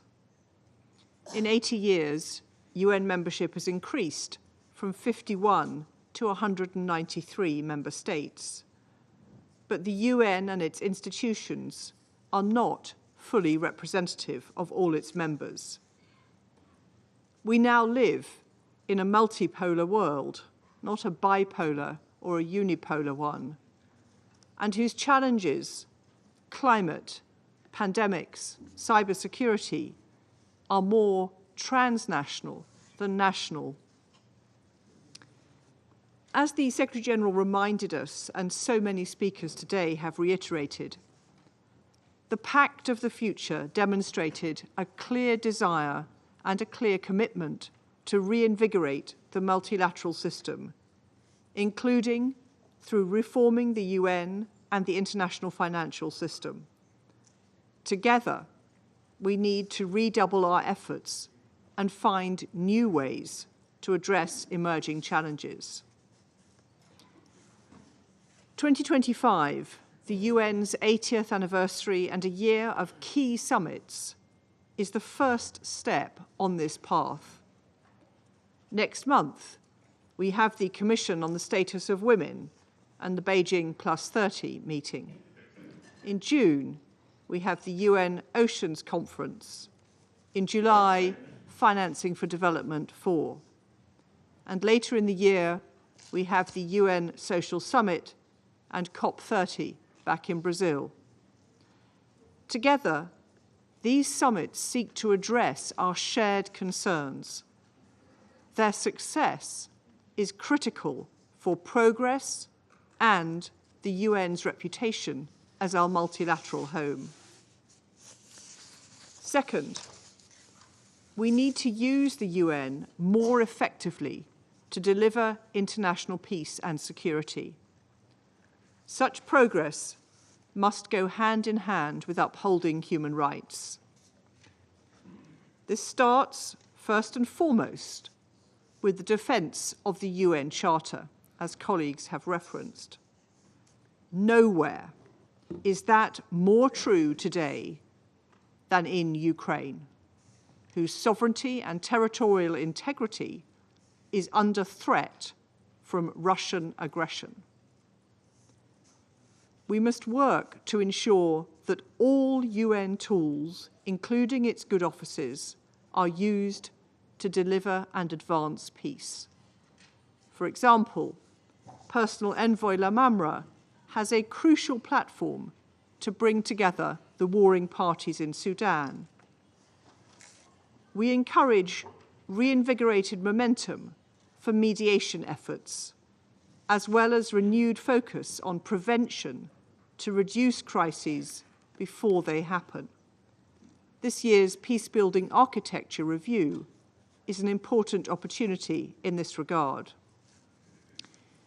We also need to refresh our peacekeeping approach to ensure missions are fit for purpose and defend UN peacekeepers wherever they serve. Attacks against them are unacceptable. And we honour in particular today MONUSCO peacekeepers who have fallen in defence of civilians in the DRC. Finally, in the face of growing global crises from Sudan to Myanmar, we need to support the UN's development and humanitarian programs across its agencies. In Gaza, UNRWA, alongside the WFP and UNICEF, provides over 50% of all food aid. We commend OCHA's tireless efforts to reach those in need. Humanitarian access and the protection of aid workers are integral to their successful delivery. In conclusion, President, colleagues, this Council is often characterised as an ineffective geopolitical theatre. While reform of its membership is needed, and the UK supports that, this body has the tools to implement its peace and security mandate. We now need to strengthen our collective will to use them more effectively and, as the Secretary-General has said, in our 80th year, work to build the more peaceful, just, and prosperous world that we know is within reach. I thank you. I thank the representative of the United Kingdom for the statement, and I now give the floor to the representative of the United States. Thank you, Mr. President, for organizing this meeting to review where the UN stands on its principles and purpose as we go into its 80th year. The United States helped found the United Nations after World War II to prevent future global conflicts and promote international peace and security. But UN agencies and bodies overall have drifted from their core missions. We need to take a closer look at where this institution is falling short. For example, there is a long-standing, deep anti-Israel bias within the UN that has only grown stronger since Hamas's brutal attack against Israel on October 7th, 2023. This sentiment was exemplified by the UN Relief and Works Agency, UNRWA, when staff were found to have participated in the October 7th terrorist attack. There are even recent reports that its schools and facilities have been used by Hamas. The UN Human Rights Council has protected human rights abusers by allowing them to use the organization to shield themselves from scrutiny. As for the Security Council, it is charged with maintaining international peace and security, but critical issues that demand the Council's attention continually fall by the wayside. Prior to Bashar al-Assad's departure from Syria, Russia used the Security Council to block any action to hold the Assad regime to account for its crimes against humanity. Russia's war in Ukraine is the bloodiest in Europe, since the founding of the United Nations after World War II. This war needs to end. China has consistently exploited its status as a developing nation within international organizations to advance its separate agenda. The UN should not be in the business of endorsing any one country's initiatives. So, two of the greatest drivers of instability in the world today hold veto power at the Security Council. That is what we are up against. As mentioned at the outset, the United States has supported the United Nations over these 80 years. We will continue to strongly advocate for peace abroad and for security and stability at home. The United States is currently conducting a review of our support to the UN. We will consider whether the actions of the organization are serving American interests and whether it can be reformed. The United States will not support UN bodies such as the UN Human Rights Council. We will review bodies such as UNESCO, which has a history of anti-Semitism or anti-Israel sentiment within the organization. Colleagues, we are seeing the abuse of international structures for political ends, including by using the International Court of Justice advisory opinions as a way to pursue national agendas. The ICJ has been used by South Africa to accuse Israel of genocide.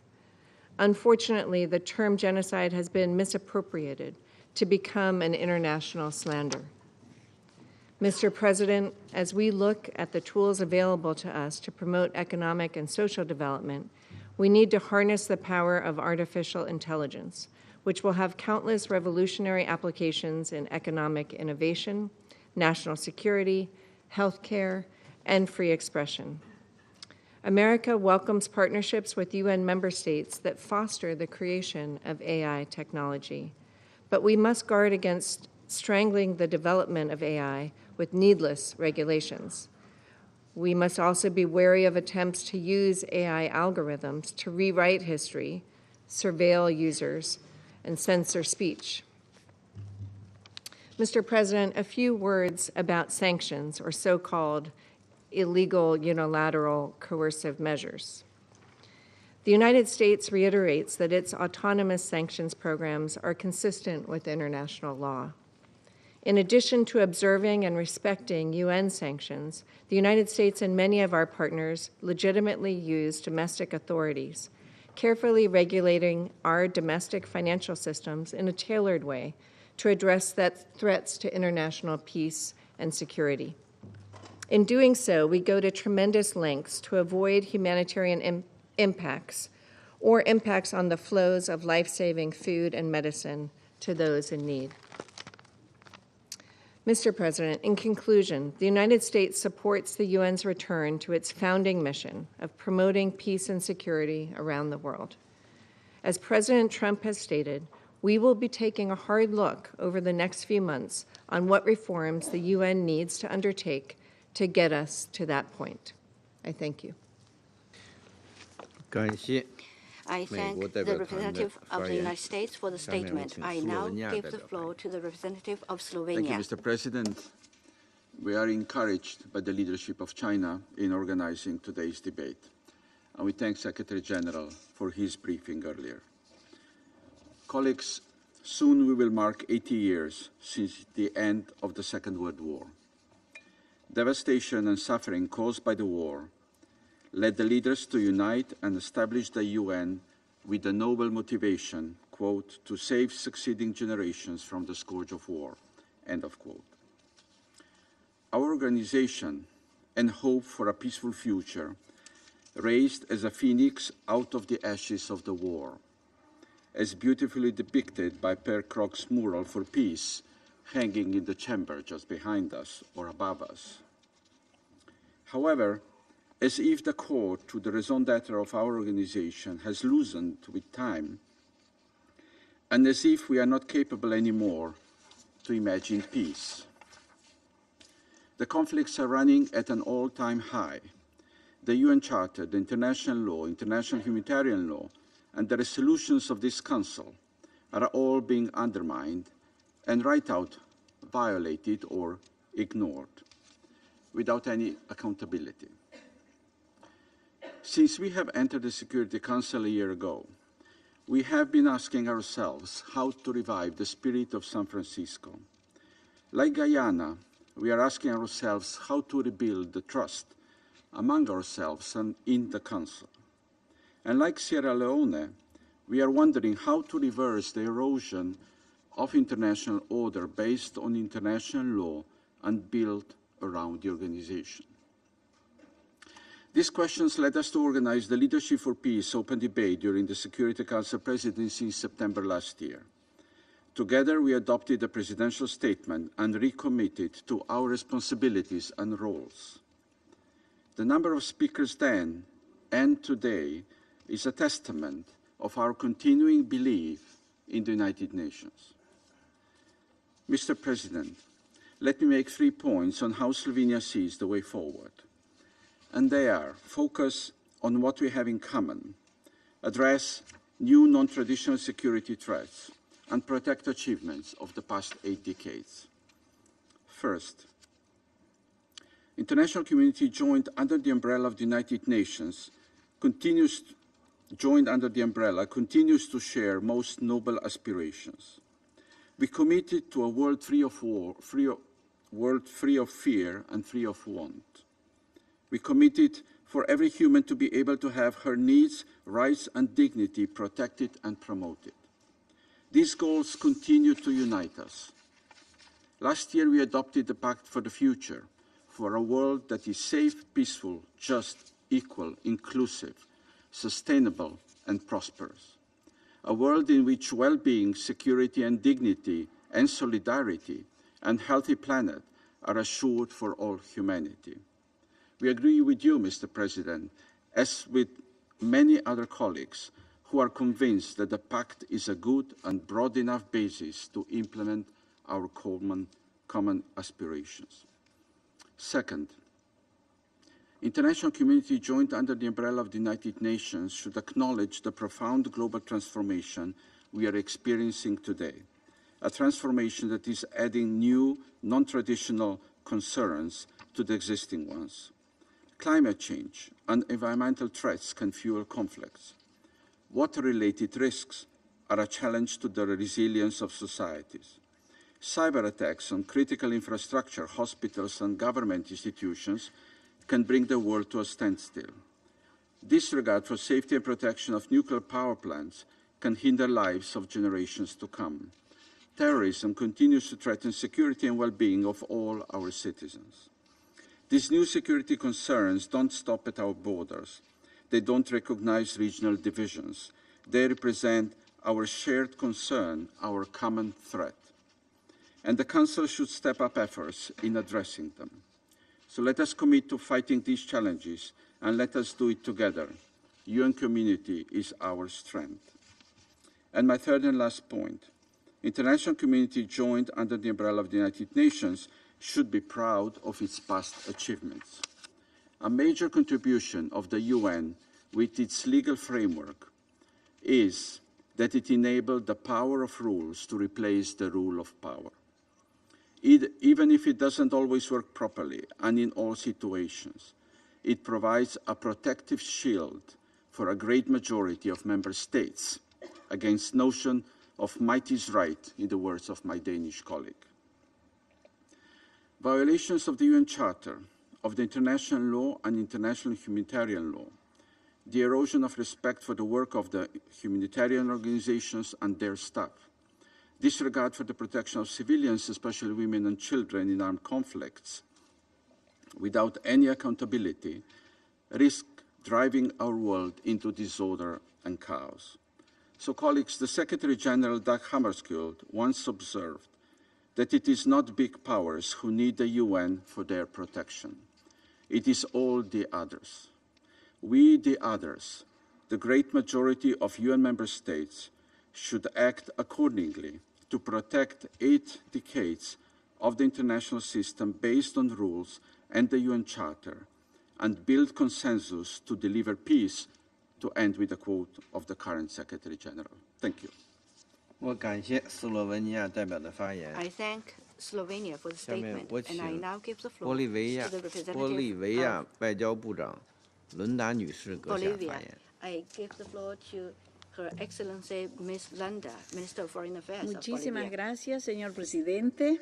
El Estado plurinacional de Bolivia saluda la presidencia de China frente del Consejo de Seguridad y le deseamos mucho éxito.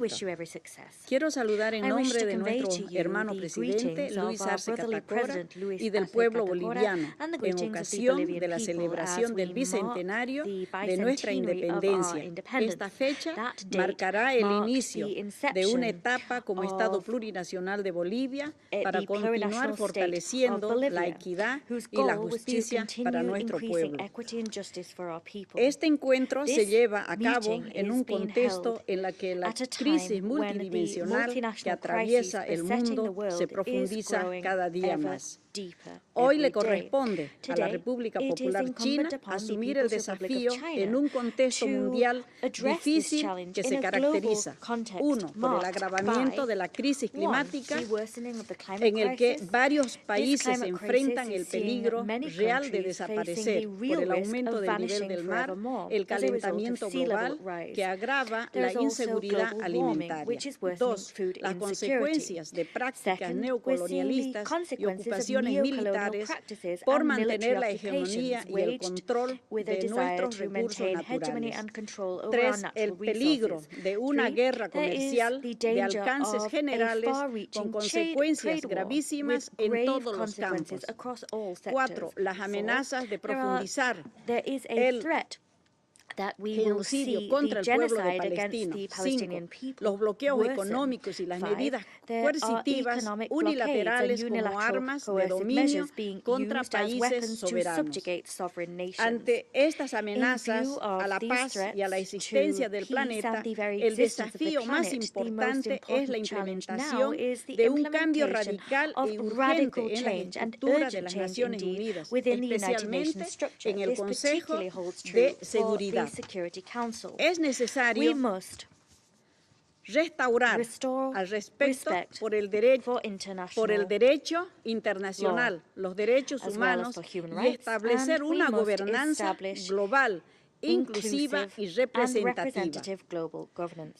La utilización del veto por los Estados Unidos para premiar la impunidad de Israel en el caso del genocidio de Palestina en contra de la voluntad colectiva de ese pueblo hermano. Es una muestra de que el Consejo de Seguridad no representa los intereses de la mayoría de los pueblos del mundo.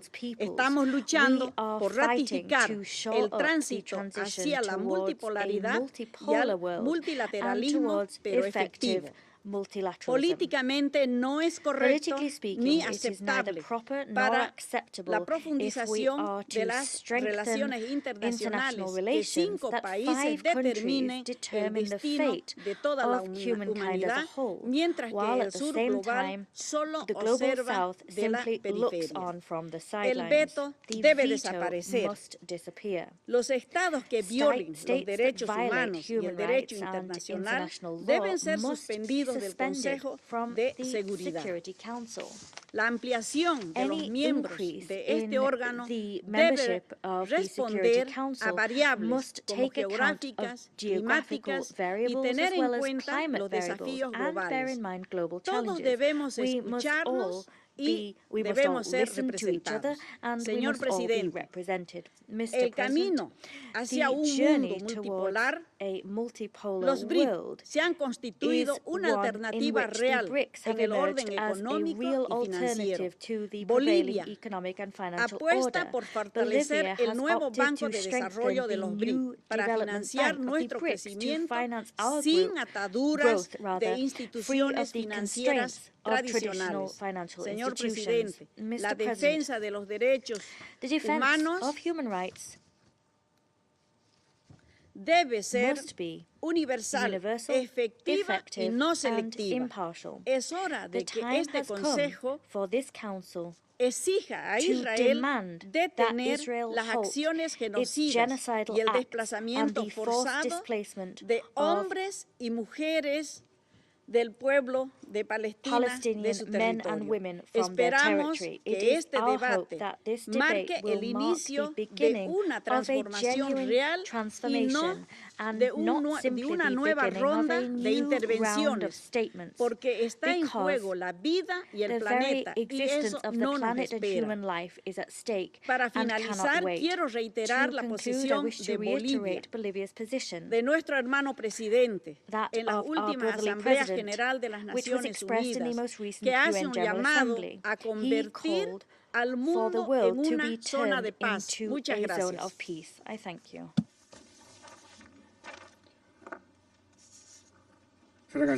I thank Her Excellency Ms. Luanda for her statement. I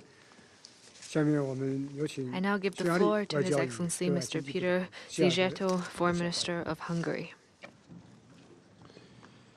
Thank you so much, dear Minister, my dear friend, dear colleagues. For the couple of recent weeks, we have been living in a totally new global political reality. The outcome of the US presidential elections have changed basically everything.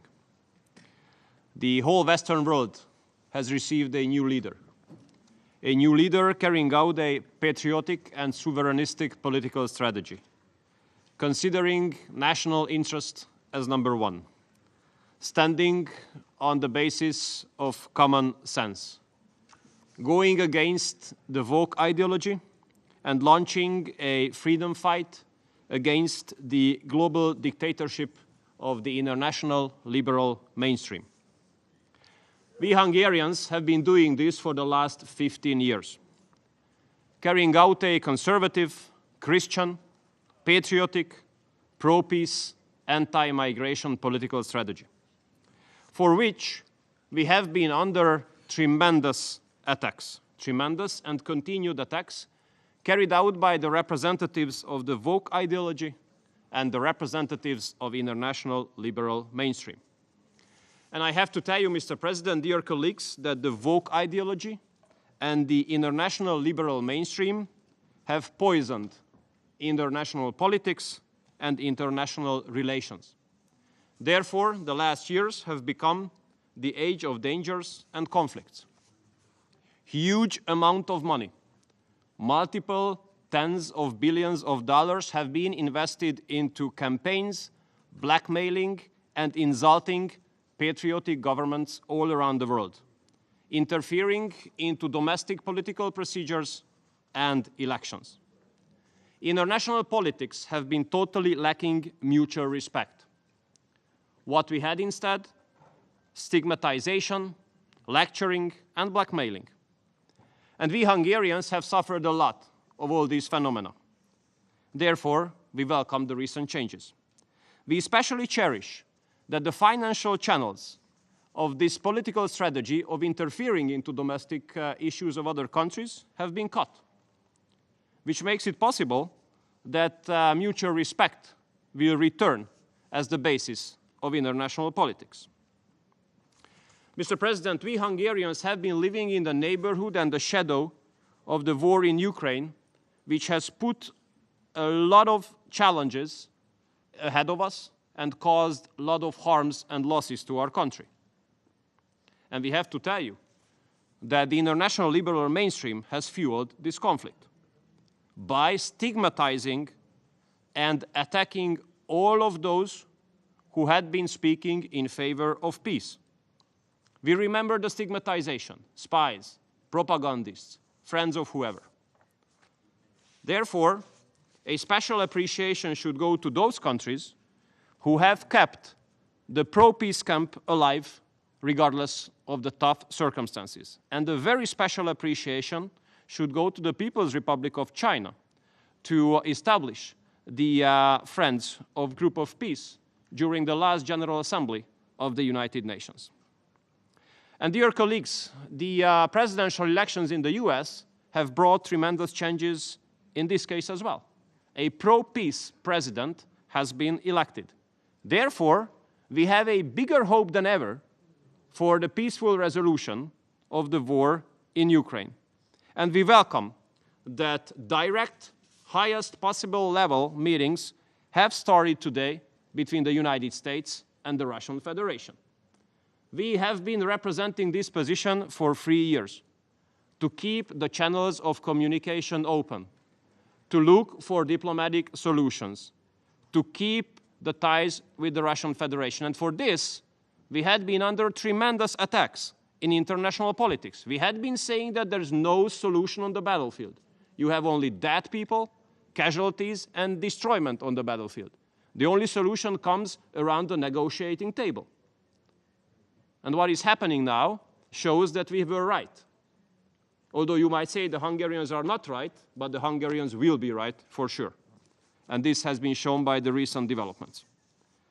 And I do believe, Mr. President, that the United Nations should adjust itself to this new global political reality. If it is unable to do so, it will lose its significance. We have to be honest to ourselves. During the global dictatorship of international liberal mainstream, United Nations have failed to be the platform for peace. Therefore, the leaders should get out of their comfort zones, out of the ivory tower, and come forward with innovative proposals for reforms. How to eliminate the function overlaps, how to eliminate useless functions, how to cut costs, and how to increase the effectiveness. And we, Hungary, as a home of many branches of UN organizations, hosting, for example, the second largest anti-terror department of this organization, we are ready to take our fair share. So if there's a decision for decentralization or outsourcing activities from New York, we are happy to host more in Hungary. So, Mr. President, let me cherish the efforts of the People's Republic of China to keep the pro-peace camp alive in the recent years. Now we hope that the activities of this camp will come to reality. We wish all the best for the United States and the Russian Federation for the direct negotiations. We hope that today's meeting succeeded well, and we hope for a successful summit sometimes in the near future. A good American-Russian relationship is good news to the world as well. And we, Mr. President, stand ready for the new age of global reality, and we are ready to take our fair share when it comes to making the world a better place again. Thank you so much. I thank His Excellency Mr. Szijjártó for his statement. I now give the floor to His Excellency Mr. Abubakar, Minister of Foreign Affairs of Uganda.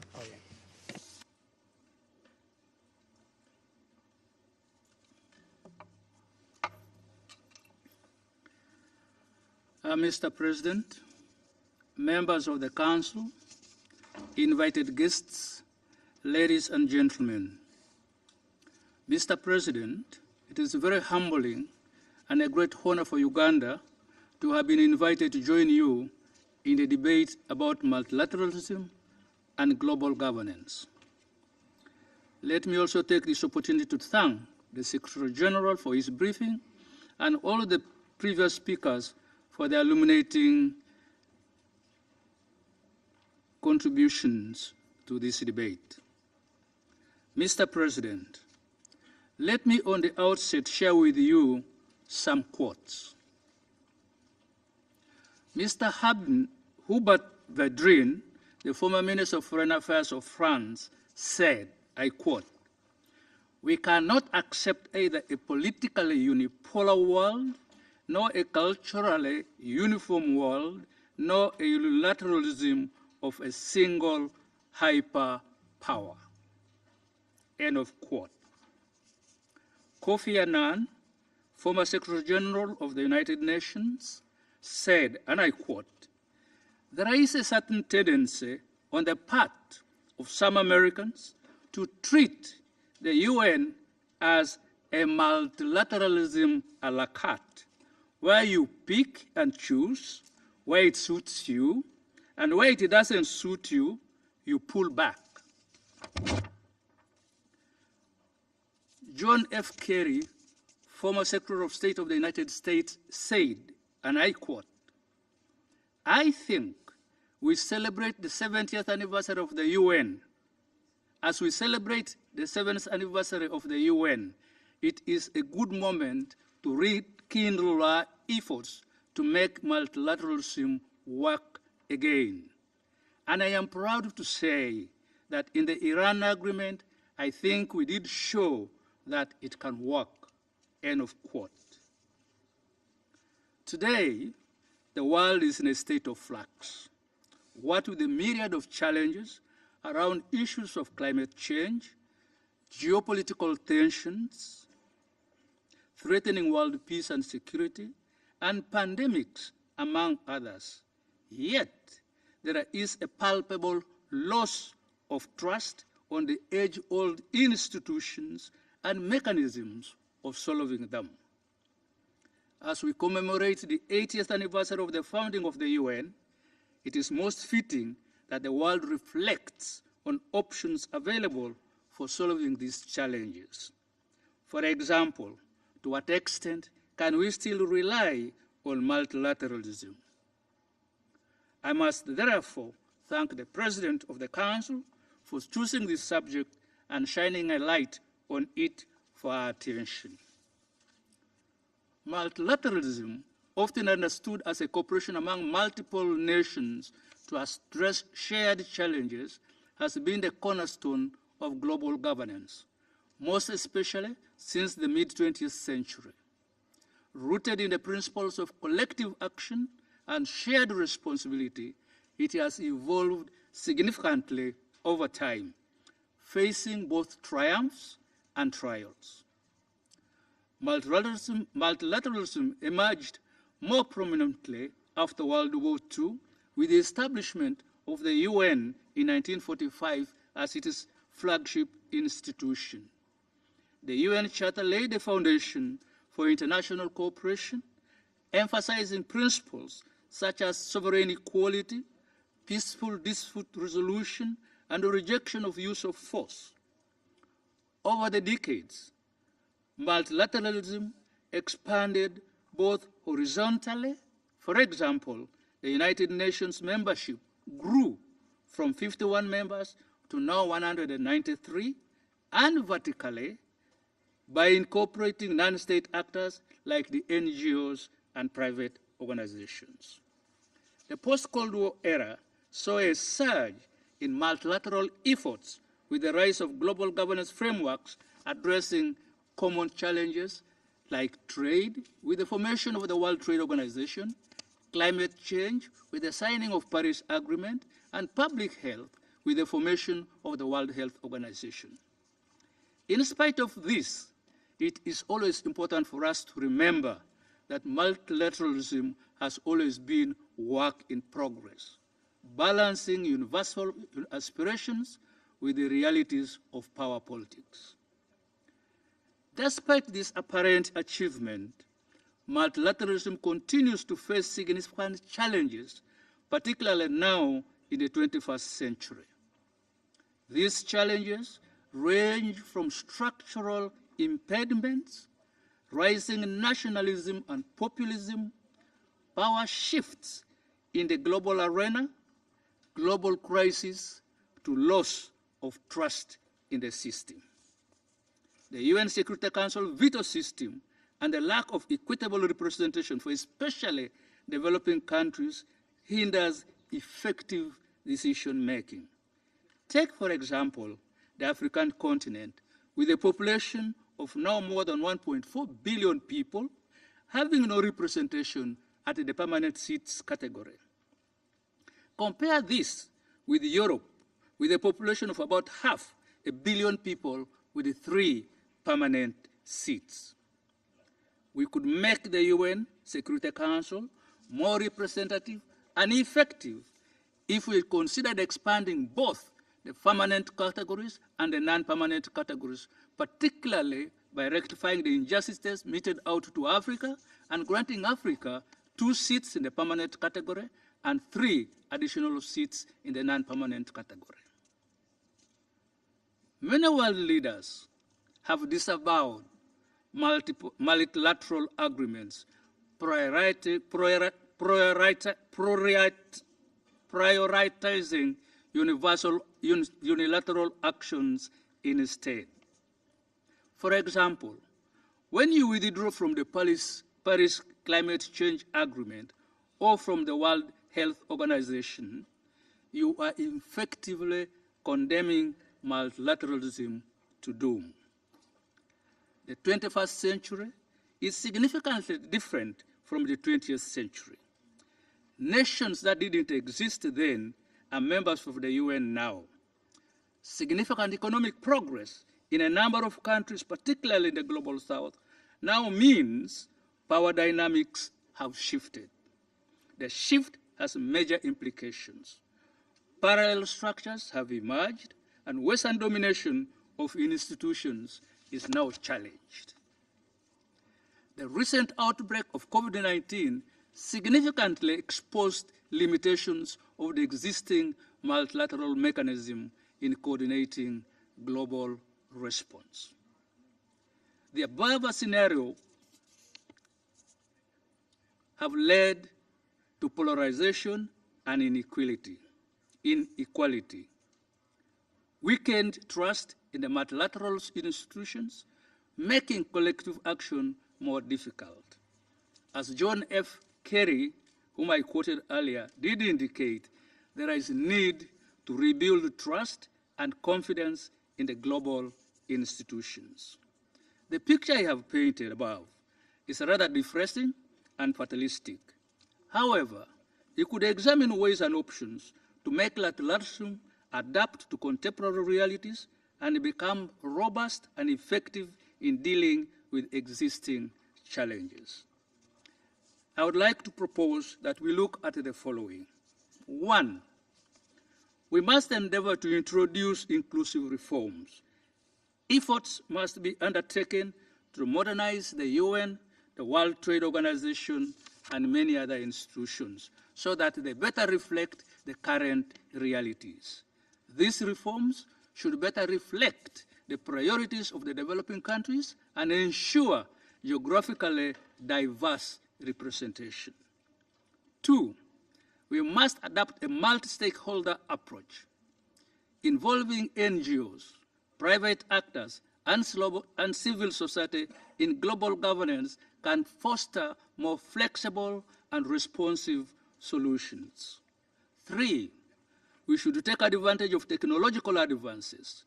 Digital tools and platforms can enable new forms of collaboration. However, we must remain wary of challenges of interference and data governance issues.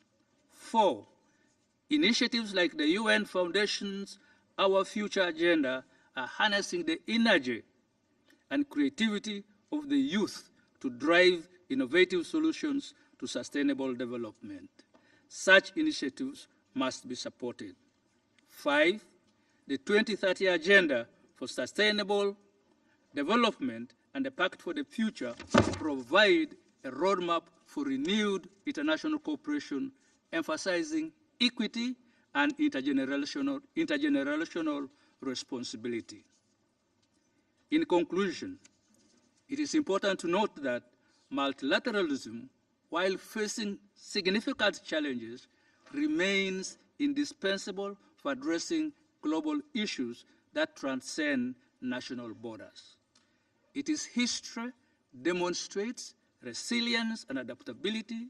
Its future depends on the willingness of state and non-state actors to reimagine and to revitalize the system.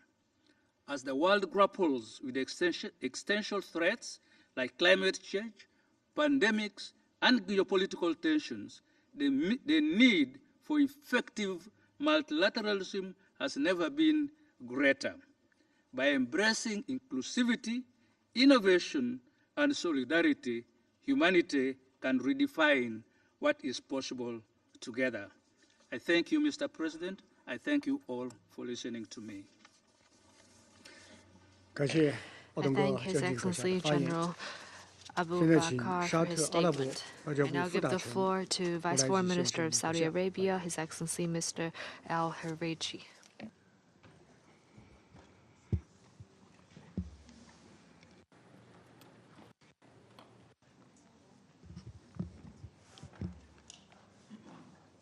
معالي السيد وانغي عضو المكتب السياسي اللجنة المركزية وزير خارجية جمهورية الصين الشعبية